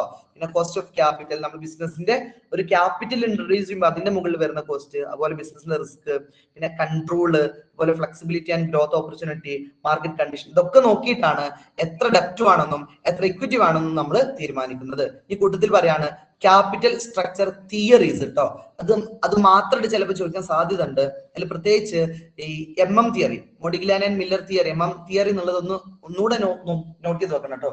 ചിലപ്പോൾ അത് മാത്രം ചോദിക്കാനുള്ള സാധ്യത ഉണ്ട് കേട്ടോ. ഓക്കെ, അപ്പോ തിയറീസ് ഓഫ് ക്യാപിറ്റൽ സ്ട്രക്ചർ. ഒന്ന്, നെറ്റ് ഇൻകം തിയറി. ഇവിടെ പറയുന്നത് സെസ് മോർ ഡെപ്റ്റ്. നമ്മൾ ഫിനാൻഷ്യൽ ലീവറേജ് പഠിച്ച് ഓർക്കുന്നുണ്ടാ അല്ലെ? ഒന്നൊന്ന് ഓർത്ത് നോക്കിയേ. എന്ത് ചെയ്യാ, നമ്മുടെ ക്യാപിറ്റൽ സ്ട്രക്ചറിൽ കൂടുതൽ ഡെപ്റ്റ് യൂസ് ചെയ്യുക അല്ലെ, ഡെപ്റ്റ് കൂടുതൽ യൂസ് ചെയ്യുക. എന്തിനാ? നമ്മുടെ നിലവിലുള്ള ഷെയർ ഹോൾഡേഴ്സിന് മെച്ചം കിട്ടാൻ വേണ്ടിയിട്ടല്ലേ. നോക്കിയേ, സേസ് മോർ ഡെപ്റ്റ് reduces overall cost of capital. Cost of capital കുറക്കാൻ വേണ്ടിയിട്ട് കൂടുതൽ ഡെപ്റ്റ് യൂസ് ചെയ്യുന്നതിനെയാണ് NI തിയറി അല്ലെങ്കിൽ നെറ്റ് ഇൻകം തിയറി എന്ന് പറയുന്നത്. രണ്ടാമത്തത് NOI theory, net operating income theory. അവിടെ പറയുന്നത് capital structure does not affect the firm value. നോക്കിയേ, capital structure value of the ഫേമിനെ ബാധിക്കൂല എന്നാണ് ഇവര് ഈ തിയറിയുടെ ഈ അപ്രോച്ചുള്ള ആളുകൾ പറയുന്നത്. അപ്പോ അവർ പറയുന്നത് value depends on operating income. ബിസിനസിന്റെ ഓപ്പറേറ്റിംഗ് ഇൻകം ആണ് ഒരു ബിസിനസിന്റെ വാല്യൂവിനെ അഫക്ട് ചെയ്യുന്നത് എന്നാണ്. മൂന്നാമത്തത് MM തിയറി ആണ്, മോഡിഗ്ലാൻ ആൻഡ് മില്ലർ രണ്ടുപേരുള്ള ചേർന്നുണ്ടാക്കിയ theory. The perfect market capital structure is irrelevant. അഥവാ ക്യാപിറ്റൽ സ്ട്രക്ചർ ഒന്നും നമ്മൾ മെയിൻ ചെയ്യേണ്ട ആവശ്യമില്ല, അത് ഇറലവന്റ് ആണ്. ബട്ട് വിത്ത് ടാക്സ് ഡെപ്റ്റ് പ്രൊവൈഡ് ടാക്സ് ബെനിഫിറ്റ്. ഡെപ്റ്റ് കൊണ്ടുള്ള മെച്ചം എന്താണ്? ടാക്സ് ബെനിഫിറ്റ് കിട്ടും. അപ്പൊ എം തിയറി ഒന്ന് ഡീറ്റെയിൽ ആയിട്ട് പഠിക്കണം, അത് കുറെ കാര്യങ്ങൾ പറയാനുണ്ട് അതിൽ. ഓക്കെ, അപ്പൊ അത് നന്നായിട്ടൊന്ന് മനസ്സിലാക്കി വെക്കണം. ഇവിടെ ഇറലവൻസ് തിയറിയും റെലവൻസ് തിയറി ഉണ്ട് കേട്ടോ. കൂട്ടത്തിൽ ഞാൻ അതൊന്ന് ഓർമ്മപ്പെടുത്തണം, നിങ്ങൾക്ക് എക്സ്ട്രാ റെഫർ ചെയ്യാൻ വേണ്ടിയിട്ടാണ് കേട്ടോ.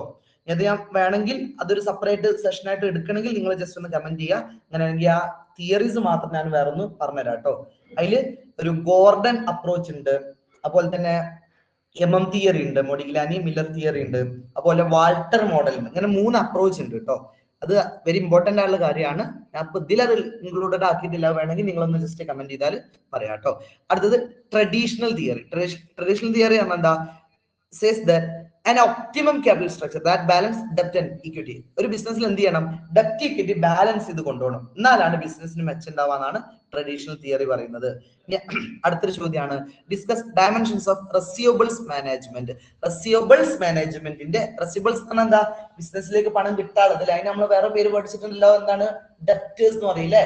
അപ്പൊ ആ ഡെപ്റ്റേഴ്സിനെ മാനേജ് ചെയ്യുക, അതുമായി ബന്ധപ്പെട്ട ഡയമെൻഷൻസ് ആണ്. നോക്കിയേ, ഒന്ന് ക്രെഡിറ്റ് പോളിസി. എന്താ ക്രെഡിറ്റ് പോളിസി പറഞ്ഞാല്? Who get credit, how much and for long. ആരത്തിൽ നിന്നൊക്കെ നമുക്ക് ക്രെഡിറ്റ് കിട്ടും, അതുപോലെ എത്ര ക്രെഡിറ്റ് കിട്ടും, എത്ര കാലത്തിന് ക്രെഡിറ്റ് കിട്ടും, എത്ര സമയത്തിന് ക്രെഡിറ്റ് കിട്ടും, ഇതൊക്കെ തീരുമാനിക്കുന്നതിനെയാണ് ക്രെഡിറ്റ് പോളിസി എന്ന് പറയാം. അടുത്തത് ക്രെഡിറ്റ് ടേംസ്. അവിടെ പേയ്മെന്റ് പീരിയഡ്, ഡിസ്കൗണ്ട്, കണ്ടീഷൻസ്. അപ്പോൾ ക്രെഡിറ്റുമായി ബന്ധപ്പെട്ട എത്ര സമയം കൊണ്ട്, എത്ര തവണ കൊണ്ട് നമുക്ക് അടച്ചു തീർക്കാം, അതിൽ എത്ര ഡിസ്കൗണ്ട് കിട്ടും, അതുപോലെ മറ്റ് കണ്ടീഷൻസ് ഒക്കെ പഠിക്കുന്നതിനെയാണ് ക്രെഡിറ്റ് ടേംസ് എന്ന് പറയാം. അതുപോലെ ക്രെഡിറ്റ് സ്റ്റാൻഡേർഡ്. അവിടെ നോക്കുക, decide the minimum financial condition for approving customer. ഒരു കസ്റ്റമർക്ക് ഒരു ഫിനാൻഷ്യൽ അപ്രൂവൽ കൊടുക്കാം, മിനിമം ഫിനാൻഷ്യൽ കണ്ടീഷൻ അല്ലെ, ഒരു അപ്രൂവൽ കൊടുക്കാൻ വേണ്ടിയിട്ടുള്ള മിനിമം ഫിനാൻഷ്യൽ കണ്ടീഷൻ എന്താണ്, അതാണ് ക്രെഡിറ്റ് സ്റ്റാൻഡേർഡ് എന്ന് പറയുന്നത്. അതുപോലെ കളക്ഷൻ പോളിസി. കളക്ഷൻ പോളിസി പറഞ്ഞാൽ നമുക്കറിയാലോ, ആ ഫണ്ട് അഥവാ ഡെപ്റ്റേഴ്സ്, അതുപോലെ ബാഡ് ഡെപ്റ്റേഴ്സ് കളക്ട് ചെയ്യാനുള്ള ആ ഒരു ടൈമിലി കളക്ഷൻ ഓഫ് ഡ്യൂസ്. ആരടുത്തുനിന്ന്? നമ്മളെ ഡെപ്റ്റേഴ്സിന്റെ അടുത്തുനിന്ന് ഫണ്ട് കളക്ട് ചെയ്യാനുള്ള ആ കാര്യത്തെ കുറിച്ചാണ് കളക്ഷൻ പോളിസി എന്ന് പറയുന്നത്. അതുപോലെ മോണിറ്ററിംഗ് റെസീവബിൾസ്. നമുക്ക് കിട്ടാനുള്ള ഫണ്ട് കിട്ടാനുള്ളതിനെ കൃത്യമായിട്ട് മോണിറ്റർ ചെയ്യുക, അതിനെ കൃത്യമായിട്ട് റെഗുലേറ്റ് ചെയ്യുക, അതാണ് മോണിറ്ററിംഗ് റെസീവബിൾസ് എന്ന് പറയുന്നത് കേട്ടോ. അടുത്തത് explain the various techniques of inventory management. Inventory മാനേജ്മെന്റുമായി ബന്ധപ്പെട്ട ടെക്നിക്സ് വെരി ഇമ്പോർട്ടന്റ് ആണ്. ഉറപ്പായിട്ടും ഇതിന് ചോദ്യം ഉണ്ടാവും കേട്ടോ. കൂട്ടത്തിൽ ഏറ്റവും ഇമ്പോർട്ടന്റ് തന്നെയാണ് ഇത്. ചിലപ്പോൾ 2 മാർക്കിന്, ഇതിൽ ഏതെങ്കിലും 1 2 2 മാർക്കിനും ചോദിക്കാം, അല്ലെങ്കിൽ ഇതുപോലെ ടെക്നിക്സ് ഒന്നായിട്ടും ചോദിക്കാം കേട്ടോ. അല്ല, രസമുള്ള ഒരു ടോപ്പിക് കൂടെയാണ്. ഒന്ന് ABC അനാലിസിസ്. ഇപ്പൊ നമ്മൾ എന്ത് ചെയ്യാറിയോ, നമ്മുടെ ബിസിനസ്സിൽ അല്ലെങ്കിൽ നമ്മുടെ ഗോഡൌണിൽ കുറെ സ്റ്റോക്ക് ഉണ്ട്. എങ്ങനെയാണ്? കുറെ സ്റ്റോക്ക് ഉണ്ട്. ആ സ്റ്റോക്കുകളൊക്കെ കീപ്പ് ചെയ്ത് വെക്കാനുള്ള, അല്ലെങ്കിൽ അതിനെ കൺട്രോൾ ചെയ്യാനുള്ള, അല്ലെങ്കിൽ അതിനെ സംരക്ഷിക്കാനുള്ള കുറെ ടെക്നിക്സ് ഉണ്ട്. അതിലൊന്നാണ് ABC അനാലിസിസ് അല്ലെ. അതിന് ആൽഫബറ്റിക് അനാലിസിസ് എന്ന് പറയാറുണ്ട് കേട്ടോ. അതായത് നമ്മൾ ഇൻവെന്ററികളെ, സ്റ്റോക്കുകളെ 3 ആയിട്ട് നമ്മൾ തരംതിരിക്കാം. ഒന്ന് A category, 2 B category, 3 C category. A category എന്ന് പറഞ്ഞാല് ഹൈ വാല്യൂ, നല്ല മൂല്യമുള്ള സാധനങ്ങൾ. ഇതിപ്പോ നമ്മൾ വീട്ടിലും ചെയ്യാറുണ്ടാവും അല്ലെ.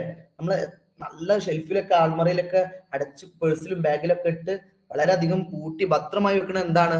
ഗോൾഡ് അല്ലെ, അതുപോലെ സ്വർണം, മറ്റേ പണം, ഇതൊക്കെയാണല്ലോ ഏറ്റവും വാല്യൂ ഉള്ളത്. അതിനെ നമ്മൾ നന്നായിട്ട് ശ്രദ്ധിക്കും അല്ലെ. അപ്പൊ അതാണ് A കാറ്റഗറി. ഹൈ വാല്യൂ ഉള്ള വസ്തുക്കളാണ്. അതിനെ നമ്മൾ വളരെ സീരിയസ് ആയിട്ട്, വളരെയധികം ശ്രദ്ധിച്ചിട്ടാണ് അതിനെ കീപ്പ് ചെയ്യുക, കാരണം അത് അത്രയും വാല്യൂ ഉള്ളതാണ്. രണ്ടാമത്തേത് മീഡിയം വാല്യൂ ഉള്ള വസ്തുക്കൾ, B കാറ്റഗറിയിൽ വരുന്നത് മീഡിയം വാല്യൂ കേട്ടോ. അത് A വാല്യൂന്റെ അത്രത്തോളം നമ്മൾ പ്രാധാന്യം കൊടുക്കൂല, എന്നാലും കുറെയൊക്കെ നമ്മൾ ശ്രദ്ധിക്കണതാണ് മീഡിയം. C എന്ന് പറഞ്ഞാൽ ലോ വാല്യൂ, തീരെ വാല്യൂ ഇല്ലാത്ത സാധനങ്ങൾ, അത് നമ്മൾ വല്ലാണ്ടൊന്നും മെയിൻ ചെയ്യൂല അല്ലെ. ഓക്കെ, അപ്പൊ ഇങ്ങനെ 3 കാറ്റഗറൈസ് ചെയ്തിട്ട് A വാല്യൂന് കൂടുതൽ സ്ട്രിക്റ്റ് ആയിട്ട് നമ്മൾ കൺട്രോൾ കൊടുക്കും, Bക്ക് അത്രത്തോളം കൊടുക്കൂല, Cന് തീരെ മെയിൻ ചെയ്യൂല. അങ്ങനെ 3 രൂപത്തിൽ കാറ്റഗറൈസ് ചെയ്യുന്നതിനെയാണ് ABC അനാലിസിസ് എന്ന് പറയാം. അടുത്തത് EOQ, ഇക്കണോമിക് ഓർഡർ ക്വാണ്ടിറ്റി. നോക്കുക, it determines the most economical quantity to order that minimize the total cost. അതായത് ഒരു ബിസിനസ്സിൽ ഒരേ സമയം നമുക്ക് ഓർഡർ ചെയ്യാൻ പറ്റുന്ന മാക്സിമം ക്വാണ്ടിറ്റി ആണ് EOQ എന്ന് പറയുന്നത്. ഒരു ഉദാഹരണം, ഒരു ഗോഡൌണിൽ പോകുന്നത് ഒരു 1000 കിലോ സാധനമാണെന്ന് വെച്ചോളി. അപ്പൊ അവര് 1000 കിലോനെ ഓർഡർ ചെയ്യുള്ളൂ അല്ലെ. അതിനേക്കാൾ ഓർഡർ ചെയ്തിട്ടുണ്ടാവും, ഗോഡൌൺ കൊള്ളൂല, പിന്നെ അത് കീപ്പ് ചെയ്യാൻ വേണ്ടി വേറെ ഗോഡൌൺ ഒക്കെ നമ്മൾ കണ്ടെത്തേണ്ടി വരും, ചെലവ് കൂടൂല്ലേ. അപ്പൊ നമ്മുടെ കയ്യിൽ സ്റ്റോർ ചെയ്ത് വെക്കാൻ പറ്റുന്ന, അല്ലെങ്കിൽ ഓർഡർ ചെയ്യാൻ പറ്റുന്ന, സ്റ്റോറി അല്ല ഓർഡർ ചെയ്യാൻ പറ്റുന്ന മിനിമം ക്വാണ്ടിറ്റി ആണ് EOQ എന്ന് പറയുന്നത്. അടുത്തത് FSN അനാലിസിസ്. ABC പറഞ്ഞ പോലെ FSN. FSN എന്ന് പറഞ്ഞാൽ fast moving, F fast moving, S slow moving, N non moving.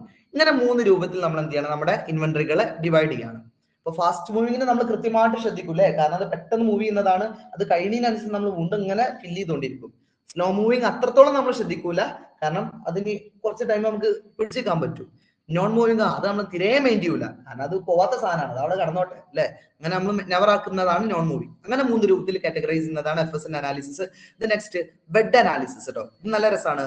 Vital, B എന്ന് പറഞ്ഞാൽ വൈറ്റൽ, ഇ എന്ന് പറഞ്ഞാൽ എസെൻഷ്യൽ, ഡി എന്ന് പറഞ്ഞാൽ ഡിസൈറബിൾ.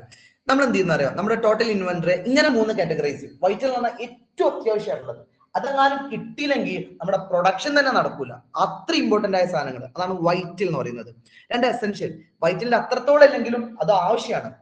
വൈറ്റൽ ഇല്ലെങ്കിൽ ആ സ്പോട്ടിൽ എന്ത് ചെയ്യും, നമ്മുടെ പ്രൊഡക്ഷൻ നിൽക്കും. എസെൻഷ്യൽ ഇല്ലെങ്കിൽ കുറച്ച് കാലൊക്കെ അല്ലെങ്കിൽ കുറച്ച് ദിവസമൊക്കെ നമുക്ക് മൂവ് ചെയ്യാൻ പറ്റും, അതാണ് എസെൻഷ്യൽ എന്ന് പറഞ്ഞാൽ. ഡിസൈറബിളോ പ്രൊഡക്ഷൻ ആവശ്യമൊക്കെ തന്നെയാണ്, പക്ഷെ അതില്ലെങ്കിൽ നമുക്ക് അഡ്ജസ്റ്റ് ചെയ്ത് മുന്നോട്ട് കൊണ്ടുപോകാൻ പറ്റും. അപ്പൊ ഇവിടെ നമ്മൾ ഏറ്റവും കൂടുതൽ ശ്രദ്ധിക്കാരാണ് വൈറ്റലിനാണ് അല്ലെ. അപ്പൊ നമ്മൾ എന്ത് ചെയ്യും, വൈറ്റലിന് ഏറ്റവും നന്നായിട്ട് ശ്രദ്ധിക്കും. അത് ഇത്തിരി കുറഞ്ഞാൽ തന്നെ നമ്മൾ പെട്ടെന്ന് എന്ത് ചെയ്യും, റിക്കവർ ചെയ്യും അല്ലെ. എസെൻഷ്യലോ വൈറ്റലിന്റെ അത്രത്തോളം ഇമ്പോർട്ടന്റ് അല്ല, എന്നാലും നമ്മൾ എന്ത് ചെയ്യും, കുറെ അത് നോക്കും. ഡിസൈറബിൾ എന്ന് പറഞ്ഞാൽ നമ്മൾ വല്ലാണ്ട് മെയിൻ ചെയ്യൂല, കാരണം അതില്ലെങ്കിൽ നമുക്ക് ഇങ്ങനെ മുന്നോട്ട് പോകാൻ പറ്റും. അങ്ങനെ 3 രൂപത്തിൽ ക്ലാസിഫൈ ചെയ്യുന്നതാണ് ബെഡ് അനാലിസിസ്. ജിറ്റ് കേട്ടോ, ജിറ്റ് ജസ്റ്റ് ഇൻ ടൈം. അത് നമ്മളെ ടയോട്ട കമ്പനിയൊക്കെയാണ്, ജപ്പാനിലാണ് ആദ്യമായിട്ട് തുടങ്ങിയുള്ളത്, ടയോട്ട കമ്പനിയാണ് തുടങ്ങിയുള്ളത് എന്ന് പറഞ്ഞാൽ ഇവിടെ എന്താ അറിയോ, എപ്പോഴാണോ അവർക്ക് ഇൻവെന്ററി ആവശ്യമുള്ളത് അപ്പൊ മാത്രമേ വാങ്ങുള്ളൂ. ഓൾറെഡി വാങ്ങിക്കണ പരിപാടിയൊന്നുമില്ല അല്ലെ. അപ്പൊ നമ്മൾ വീട്ടിൽ നിന്ന് ആലോചിച്ചൊക്കെ, ഇന്നൊക്കെയുള്ള സാധനം, ഇന്നൊക്കെയുള്ള അരി പച്ചക്കറി കാര്യങ്ങൾ ഇന്ന് വാങ്ങും, അത് ഇന്നത്തോടുകൂടെ യൂസ് ചെയ്യും. നാളേക്കുള്ളത് ഒന്നും ഇവിടെ ബാക്കി ഉണ്ടാവില്ല കേട്ടോ. നാളേക്ക് വേണമെങ്കിൽ എന്ത് ചെയ്യും, നാളെ പോയിട്ട് വാങ്ങും. അങ്ങനെ ഓരോ ദിവസത്തിന് ആവശ്യമുള്ളത് അന്നാന്ന് വാങ്ങിക്കുക അല്ലെ. ഇങ്ങനെ ആലോചിച്ചൊക്കെ, ഇതന്നെ ബിസിനസ്സിലും കൊണ്ടുവരാം. എന്താണ് നമുക്ക് ആവശ്യം, അത് ആ സ്പോട്ടിൽ വാങ്ങും, അത് കംപ്ലീറ്റ് യൂസ് ചെയ്യും, ഒന്നും ബാക്കി ഉണ്ടാവില്ല. ഇങ്ങനെ ഇപ്പൊ ഇങ്ങനെ ചെയ്യുന്നേ, അവിടെ നമുക്ക് എന്തുണ്ടാവില്ല, വേസ്റ്റ് ഉണ്ടാവില്ല. അപ്പൊ ആവശ്യമുള്ളത് എന്താണോ അത് ആ സ്പോട്ടിൽ പോയിട്ട് വാങ്ങിക്കുക. നോക്കിയേ, പർച്ചേസിങ് ഓൺലി വെൻ നീഡഡ്, എപ്പോഴാണോ ആവശ്യം അപ്പൊ പോയിട്ട് വാങ്ങിക്കുക, അത് യൂസ് ചെയ്യുക, അതോടുകൂടി അത് കഴിയുകയും ചെയ്യും. അപ്പൊ ഇവിടെ എന്തുണ്ടാവില്ല, ഇവർക്ക് ഗോഡൌണിന്റെ ആവശ്യം തന്നെ ഉണ്ടാവില്ല അല്ലെ, കാരണം സൂക്ഷിച്ചു വെക്കാൻ ഒന്നുമില്ലല്ലോ. ഓക്കെ, അപ്പൊ ആവശ്യമുള്ള സമയത്ത് പോയി വാങ്ങിക്കുന്നതിനാണ് ജിറ്റ് അനാലിസിസ് എന്ന് പറയാം. അപ്പോൾ re order level system, re order എന്ന് പറഞ്ഞാല് നമ്മളൊരു മിനിമം ലെവൽ ഇങ്ങനെ കീപ്പ് ചെയ്ത് പോകും അല്ലെ. ആ ലെവൽക്കും താഴ്ന്നു കഴിഞ്ഞാൽ അതാണ് റീ ഓർഡർ ലെവൽ എന്ന് പറയാം. ആ റീ ഓർഡർ ലെവലിൽ എത്തിക്കഴിഞ്ഞാൽ എന്ത് ചെയ്യും, നമ്മൾ വീണ്ടും എന്താ ആ സാധനങ്ങൾ വാങ്ങിക്കൂട്ടും. ഇപ്പൊ നമ്മൾ വാഹനമൊക്കെ ഓടിക്കുന്ന ആളുകൾക്ക് അറിയാം അല്ലെ, നമ്മൾ റിസർവ് ചെയ്യാം, ബൈക്കൊക്കെ റിസർവ് ചെയ്യാന്ന് അറിയുന്നുണ്ട് അല്ലെ. റിസർവ് ആയി കഴിഞ്ഞാൽ നമ്മൾ എന്താ ചെയ്യുക, വീണ്ടും പെട്ടെന്ന് പോയിട്ട് പെട്രോൾ അടിക്കൂലേ, അല്ലെങ്കിൽ ഉടനെ തീരും. എന്ന പോലെ ബിസിനസിന്റെ സ്റ്റോക്ക് കീപ്പ് ചെയ്യാനുള്ള ഒരു മെത്തേഡാണ് റീ ഓർഡർ ലെവൽ സിസ്റ്റം എന്നാണ്. ആ ലെവലിൽ എത്തിക്കഴിഞ്ഞാൽ എന്ത് ചെയ്യും, നമ്മൾ വീണ്ടും സാധനങ്ങൾ വാങ്ങിച്ചിട്ട് വീണ്ടും നമ്മൾ സ്റ്റോക്ക് ചെയ്ത് വെക്കും കേട്ടോ. ഇത്രയാണ് നമുക്ക് ഈ ഒരു കാര്യത്തിൽ മെയിൻ ആയിട്ട് തിയറി ഭാഗത്ത് ഡിസ്കസ് ചെയ്യാനുള്ളത്. ഓക്കെ, എല്ലാവരും നന്നായിട്ട് ക്ലാസ്സുകൾ ഫോളോ അപ്പ് ചെയ്യുക. ഓക്കെ, എന്തെങ്കിലും കാര്യങ്ങൾ ഉണ്ടെങ്കിൽ തീർച്ചയായിട്ടും നിങ്ങൾ മെസ്സേജ് ചെയ്യുക കേട്ടോ. കൂടുതൽ ക്ലാസ്സിനെ കുറിച്ചുള്ള അഭിപ്രായങ്ങൾ ഒന്ന് കമന്റ് ചെയ്യുക.